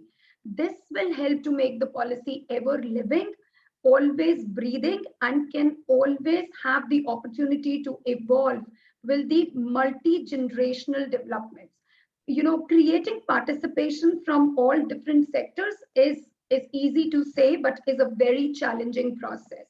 At the same time, policy needs to keep evolving with the changing world and the changing ways of people's life. So for example, right now, our policies which are there in this space, and coming from a healthcare background, I will talk more from that perspective. There is a faster acceptance of technology by the youth in the policy space versus the adaptation that our health policies have adopted towards the adoption of technology or making it a part of an important part of policy implementation. Second, I would like to re-stress on the point that by giving place and voices to the right people and the stakeholders in the planning process, involving them from the beginning will increase responsibility, accountability to ensure adoption, acceptance, and at least 80% implementation of what has been recommended. So we need to develop the frameworks for active engagement from various stakeholder constituencies. There has to be a mechanism to improve inclusivity, objectivity, equity, and transparency in the policy-making process, as well as in the implementation of that policy. So the policy will clearly define what needs to be done, but through implementation, we need to define how that needs to be done, especially if it's related to issues of public health or universalization of health services. Processes must evolve with the aim of convergence on the last, leaving no one behind. Also, there are mechanisms already in place, I think, through a variety of international bodies and groups to support the empowerment and capacity building of vulnerable and disadvantaged groups, including women, youth, older people, people with disability, and indigenous population, with their implementation actions and programs adopted at the UN summits as well as conferences. Those can easily be just adapted or transformed for strengthening the policy shaping across different countries. Thank you.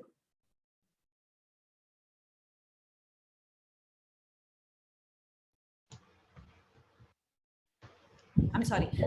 Thank you, China. I think we took our discussion to a very great direction, wherein we not only discussed the loopholes, the problems, but now we are at a stage of discussing the solutions. But one of the things which I think we briefly touched upon during the course of the discussion, and thanks to Arpit's question, we brought in the perspective about the benefits of public participation, of inclusion and representation, and even what is needed to be done, the changes in approach of policy making. Could there be a possibility of any negative implications? And Malakai, I believe you wanted to throw more light on the same, that could inclusion of certain groups which can prove to be dangerous can lead to a negative impact on policy making. So Malak, I think you can pitch in here and throw some light on this. Will do.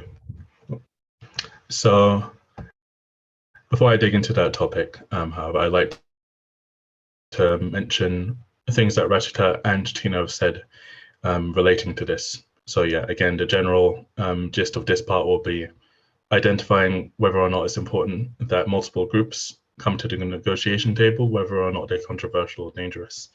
And I want to shed light on several psychological aspects that Rachita mentioned. In particular, I want to focus on lack of trust and creating tolerance in this part of the talk, because the most significant level of tolerance that needs to be practiced today, rather than it be racial or financial or anything, is probably more to do with like ideological tolerance, rather than completely beating down somebody else's point of view.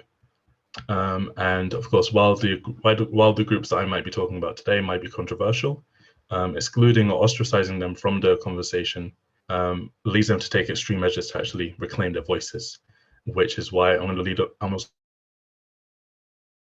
going to talk about China's point that she made, where she was talking about the change and evolution of policy making and even inclusion in general. Part of that evolution needs to include retrospection. What has contributed to crises in the recent past?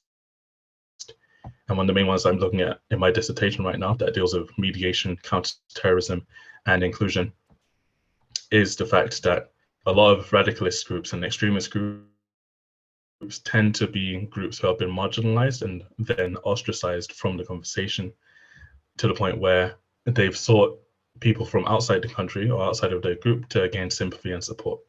And that's led to a very, well, as you can see, it's led to several terrorist attacks all over the world. And I'll pretty much be restarting here and talking about the situation from the top. So again, prior to them becoming extremists or insurgents, they're theoretically part of the public, or more realistically, they usually tend to be in the marginalized groups of society. On the topic of representation and inclusivity, it becomes clearer and clearer that inclusion is not meant to include every single group, as we've discussed already, but groups that can either make a societal discussion look more legitimate by including underrepresented groups, such as ethnic minorities or women, or simply extending the conversation to security issues that deal with a particular majority of the group, leaving the troublemakers or the controversial groups outside the conversation. And these troublemakers usually represent, they usually interest groups that represent a particular line of thought. So I guess in the case of Islamist groups, it tends to be more of like a hyper-traditional line of thought, for example. And when they're seen as troublemakers or groups that will spoil or undermine the discussion, they're usually kicked out. But despite their controversy or the potential risks of their inclusion, their representatives, like the others at the table, will have to abide by certain rules. So when it comes to parliamentary talks in the UK, for example, there's a person who designates who should speak at what time. There are rules in the policy-making table.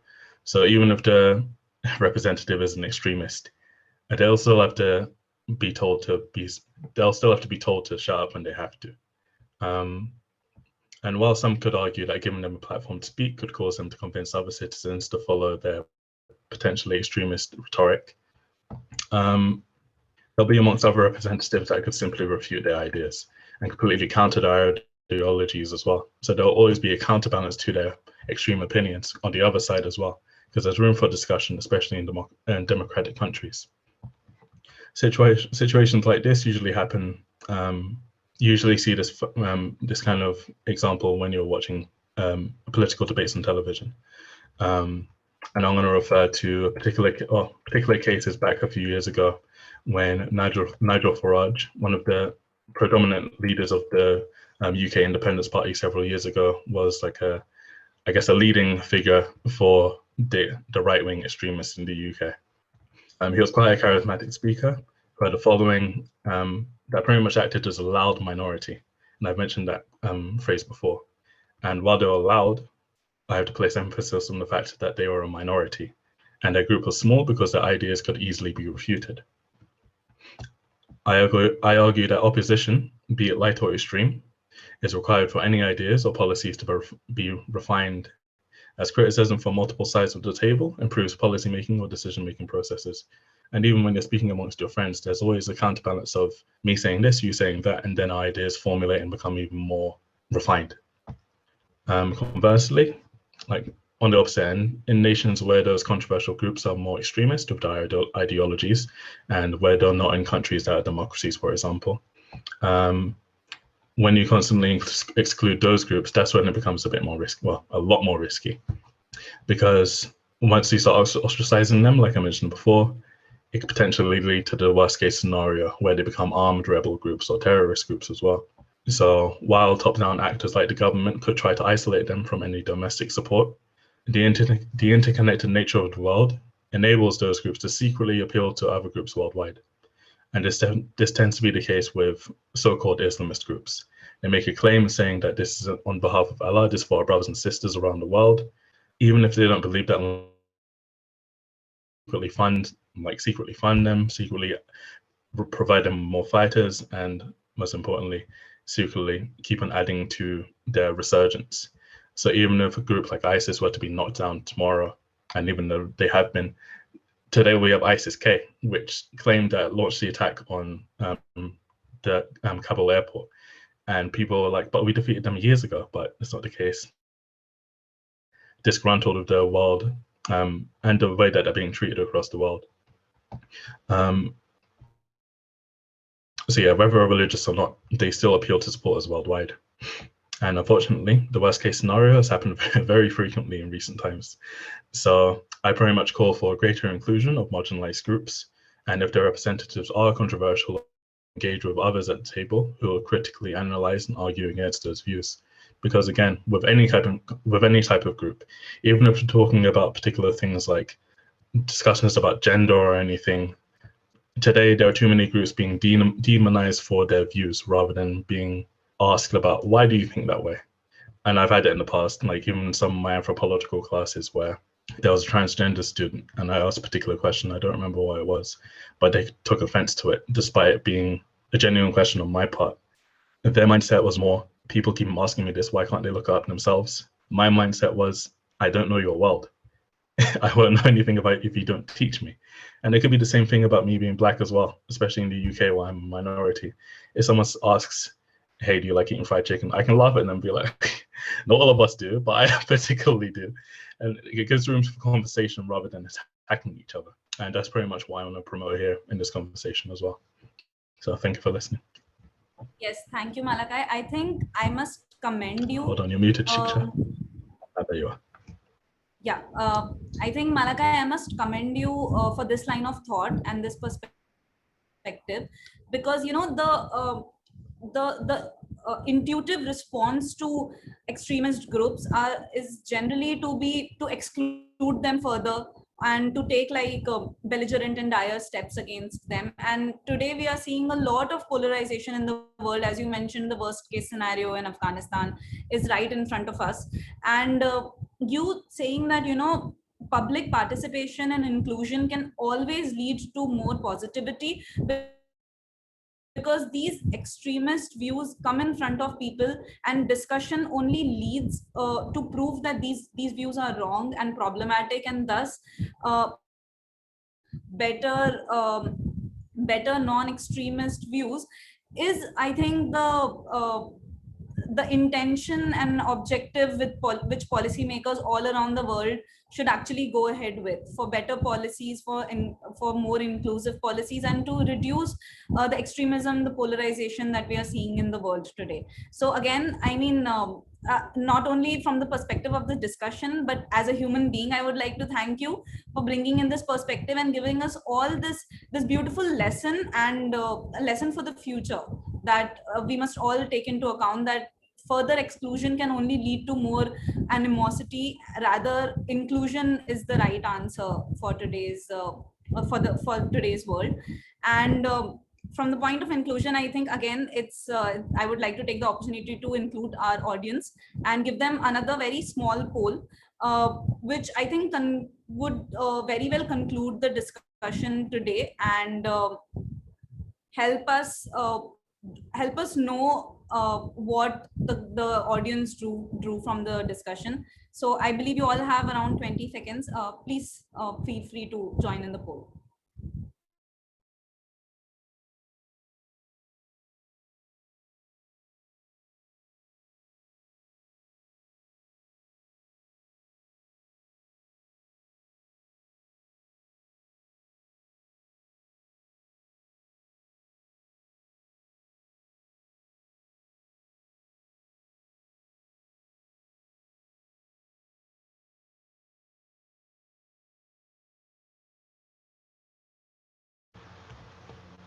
Okay, I think this is a very clear response from our audience today.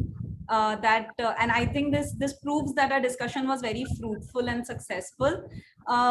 So to analyze the result in front of us, I think Rachita, could you pitch in, and as you have already talked about inclusion, could you give us a perspective of how exclusion then leads to globally unjust society, and why do you think our audience is with this much conviction and majority has chosen the answer?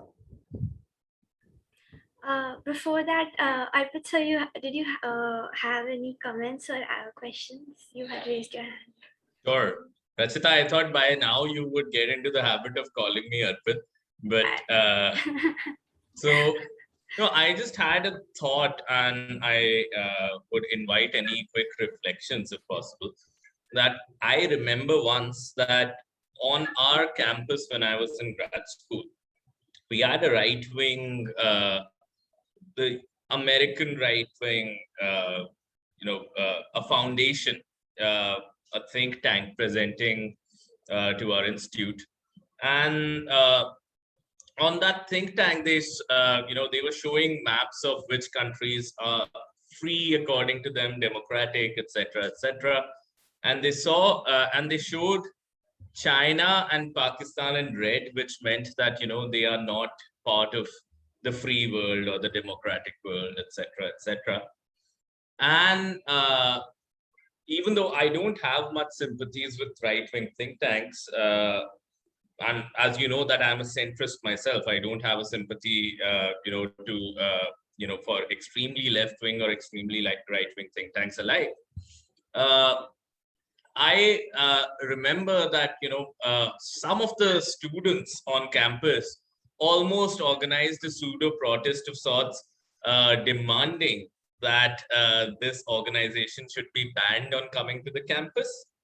And I remember not, quite vocally not agreeing with them, because my perspective was that why do you want to exclude their perspective if you're in a university, especially? And I think, that should hold true for the society at large. But if you're in a university, then you should be willing to have a dialogue with anybody. There's no point canceling anybody out, because you're not impressionable kids, especially when you're in a university. And this particular instance, this talk happened in a grad school. So you're not impressionable kids where you need to be protected by some thoughts or the other. You are adults who can argue, reason, and talk to people, and agree to disagree with people as well. And you might know, Malakai, Rachita, and China, that there's a lot of pushback on a number of speakers, especially in the US, visiting universities. There was, a number of protests at Berkeley, etc., etc. The folks I'm talking about.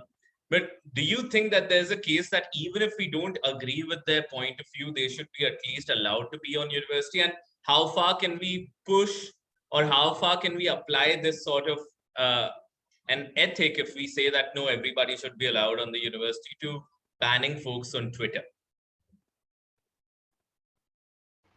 So I'll respond first if possible. The exact same thing pretty much happened at my previous university, which is located in Brighton, which is a very left-wing, city in general. And probably the same speakers who were going to go to your university of it probably came to my university, and they were also banned and cancelled from actually coming to talk to anybody. And even then, those are probably. No, by the way, I'm glad that our university did not cancel them eventually. Quite useful then, because this may be quite biased, because, ironically, I'm pretty neutral and centrist as well. But there has to be room for discussion. As long as the groups aren't walking in with guns, I'm sure anybody could counter argue against them or speak to them, as crazy as their ideas are.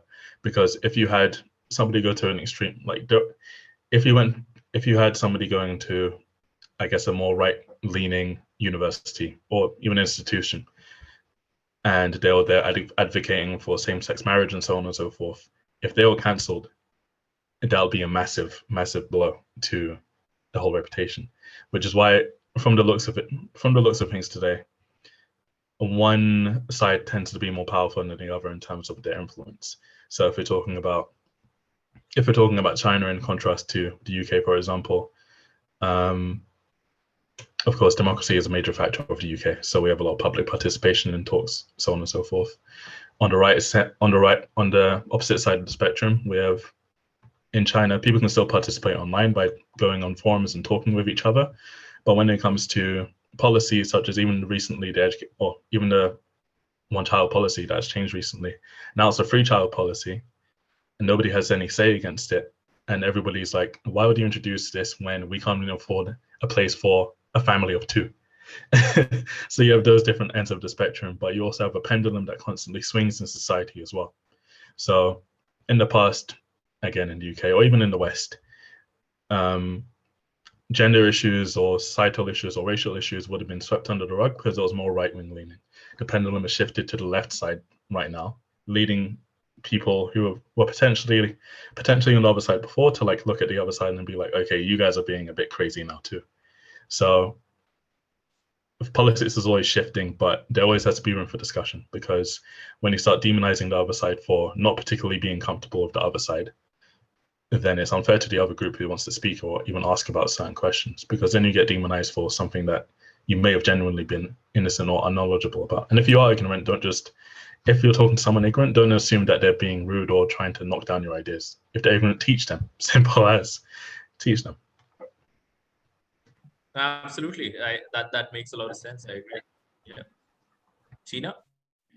Sure. So completely endorsing Arpit what Malakai said. I think it's very important to include them, because it's important to also hear their perspective, even if it is critical. Maybe that will give us a lead and also help us in the mechanism of 360-degree evaluation of what's being done. Maybe that will give us a lead to improve or to fix up things which are not working and which is actually gaining the kind of comments for China and Pakistan they had. So we should completely respect that. And one anecdote that I want to share from India on a rare disease policy, which I recently witnessed. So in the last year, the rare disease policy was carved by the government of India, and I really respect the government for the action that they had taken on the policy. Was carved and was put into the public, and there was a lot of critics around it, and there was a lot of negative voice from the legal aspect towards the policy.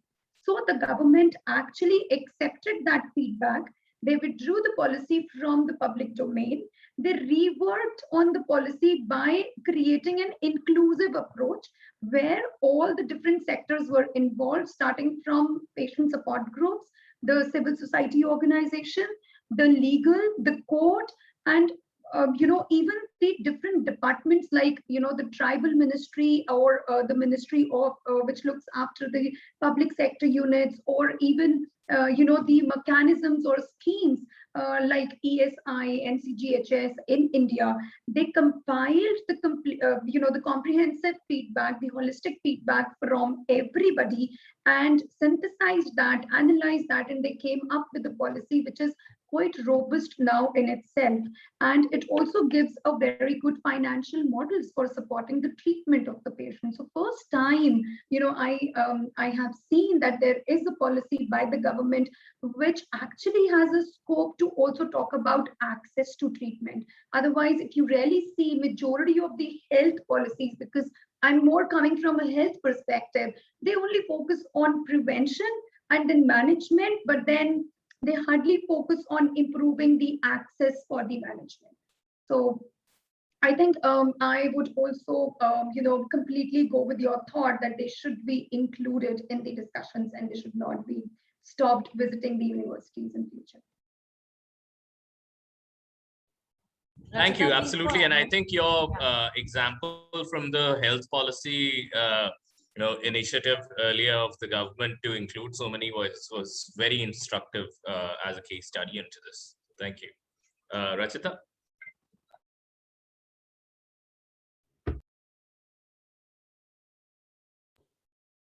Yeah, so as Malakai was speaking earlier, and after you raised the question, I was going through my notes, and I was trying to find some terminologies matching with whatever statements and narratives you were sharing. And what I came across a few that I would like to mention. When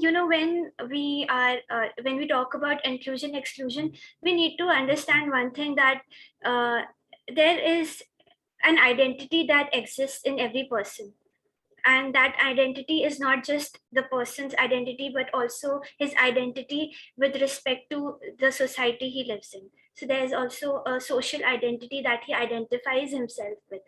And when we are constantly trying to disintegrate or differentiate people's identity based on certain aspects, whether it's language, whether it's religion, or belonging to a certain status, then we are actually giving more like we are aggravating this we are further dividing this social identity, which could have been a single identity for as a society.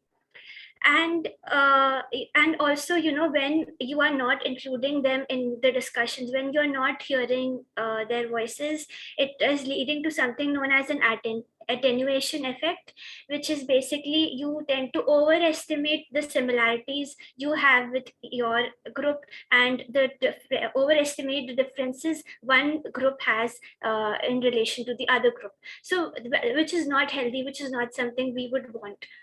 And also, if when we are stopping certain sections of the society from interacting, or from raising their points of views, we are also so there's something called as a system justification theory, where which states that people tend to adhere to certain ideologies that they have, and that justifies that helps them to justify and protect their status quo. So when you are constantly differentiating that, okay, your views are very different from ours, or maybe they are not right, and these kind of things, it's only going to build in more adherence to your original ideologies, and you might find it difficult to move away from them. So that is one thing that I thought I should mention.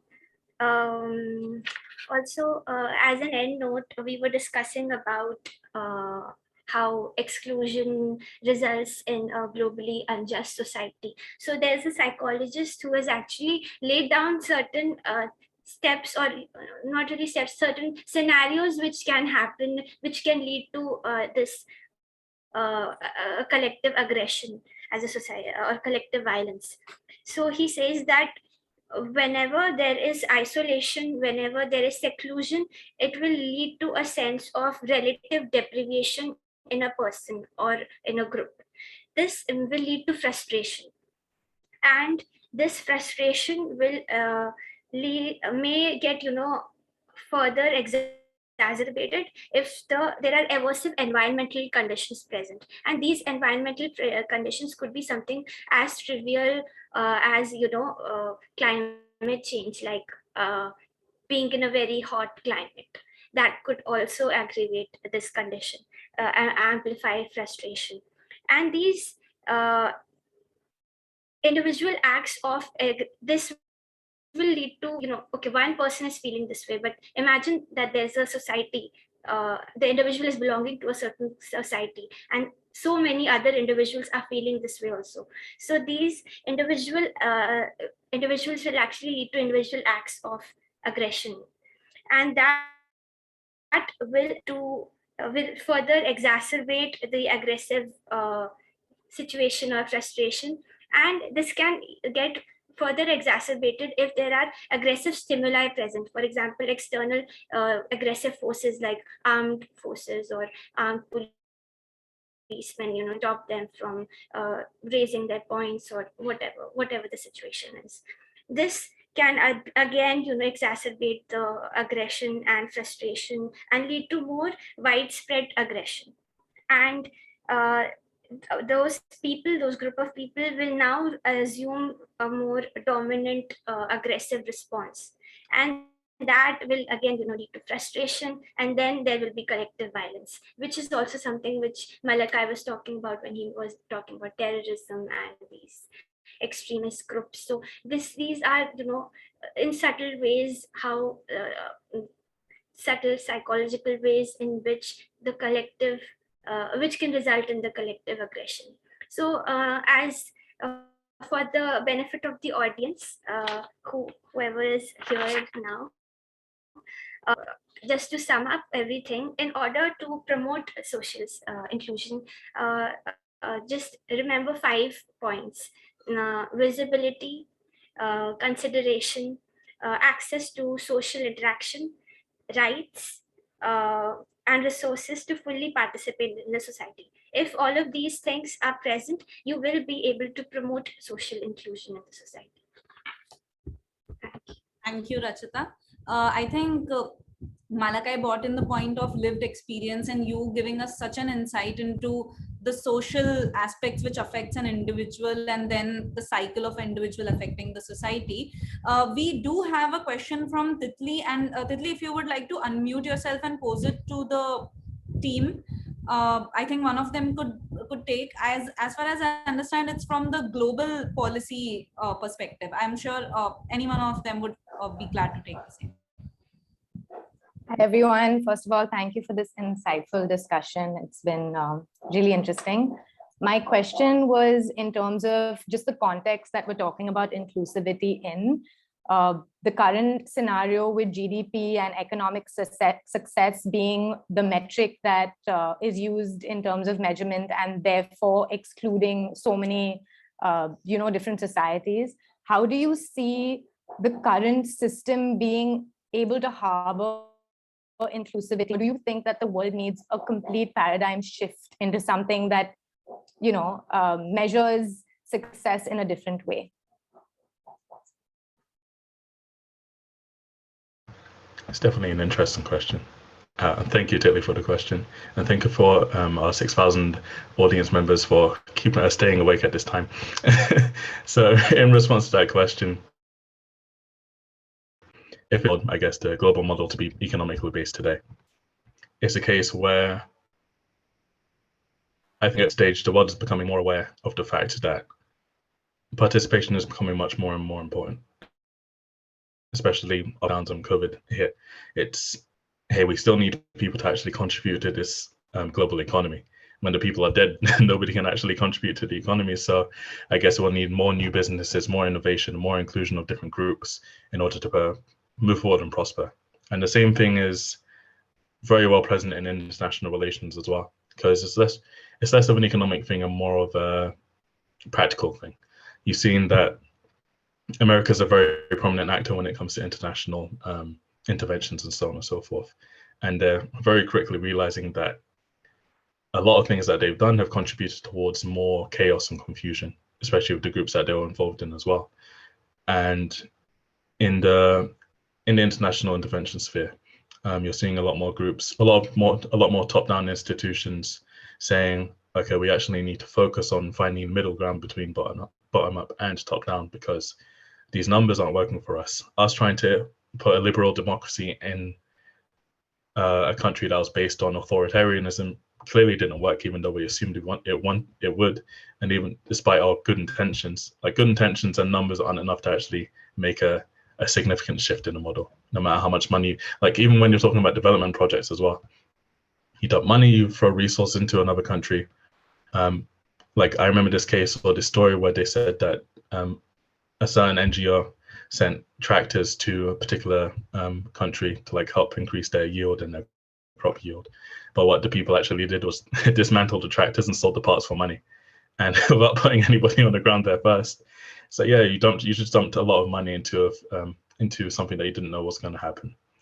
And they're learning, I think a lot of places around the world are learning that money isn't really going to move the world forward. It's more understanding more people. And in order to understand more people, you either need to include more people in the process or hire more people and institutions who can learn about people, which is pretty much one of the reasons why I picked up anthropology back in my undergraduate alongside IR. Because yeah, it's good about knowing the general idea of what's going on, but you need to know the people who live there as well and how to speak to them and what they're like. So that's pretty much my response to it. Thank you for your question. I Tatvik. just Rachita, want do you to, have to yeah, add? I just want to add one thing. Like, while whatever Malakai said is true, but at the same time, Titli, we also need these indexes. We need this because if just understand it in very simple terms, like if there's poverty, that means a part of the kind of deprivation a person is facing is material in nature. So when there is material deprivation, there is also a possibility. So I don't know if you've heard, but there's something known as the Maslow's hierarchy of need. And according to Maslow's theory, there's a hierarchy of need which you need to fulfill in order to move to the higher level of hierarchy, which begins with very basic needs.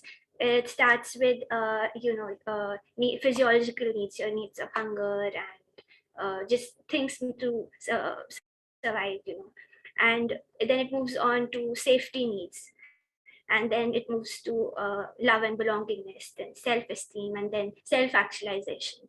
So you need that when you need these basic needs, and you need measures to identify these basic needs, whether it's GDP or whether it's any other index, because when you know that a certain society, a section of society has elevated itself from that margin of deprivation or whatever issue, whatever the index is about, then okay, now we can provide them with, we can divert their not divert their attention. Now their needs are different. They've moved on from that basic need. They want to focus on their self-esteem needs or their belonging. So the government can direct the resources in that direction towards them. So in that sense also it's needed. Also, if your basic materialistic deprivations, if you are facing materialistic deprivations, you will not have the willingness or the motivation to participate and act in any. You will be so psychologically disempowered, you will feel so unsafe in living your life. You won't really want to I don't know, I mean, you won't really feel the need to, I mean, inclusion won't matter at that point. So you need that as well, and I agree with what Malakai said, but you need those things as well. Malakai, do you wish to add to it? Yeah, I'll try and make this quick as well. Maslow's hierarchy of needs, I was just thinking about as Rachita was speaking, it also relates to countries and their perspective towards life as well. So I was talking about a pendulum of like right-wing and left-wing thinking earlier. And in countries that tend to be more traditional, the living conditions tend to be more, I guess, basic and more impoverished. The economic gap is much more disparate. So when you have a lot more people who only have the basic needs of maybe food, water, shelter, and love, but not they haven't reached the stage of self-actualization, there's less room to explore that and more room to focus on how they can secure what they have. So you have countries like Greece, for example, which is right next to Turkey, which is quite a hostile country. So you don't really have time to think about the global environment, development problems when there's a country that has a gun right down your throat. It's like you have to think about surviving right now, and then you can potentially talk about that stuff later on. Because when I had a conversation about this, something similar to this in one of my lectures last year, I mean, someone in my class was saying, but every country should be able to adopt like a liberal or open-minded like viewpoint. But then a student from Greece was saying, well, you can't really have a liberal-minded viewpoint when either all you know is a threat looming over your head and you need to survive, or when you grew up in war. When you grew up in a war, from childhood to even adolescence, You don't know anything else about peace building or negotiating for things. You know how to kill your enemy, how to survive, how to steal from people, and how to find people who you really trust. So yeah, Maslow's hierarchy of needs pretty much applies to countries as well. And it's very hard to get those countries out of those models unless there's more way to like solve their issues from the outside, if they're even willing to accept help from the outside in the first place. I must thank Titli for the question, because I think it provided an opportunity for our panelists to conclude it in a way that it proved that no matter at which level of policy making, be it the global, be it as China mentioned, an act in India, inclusivity is the solution and the way to go. I think on this point, we can very well conclude the discussion today. I must thank the audience and the panelists for this very successful and fruitful and insightful discussion on a very important topic to all of us as in our future professions and lives.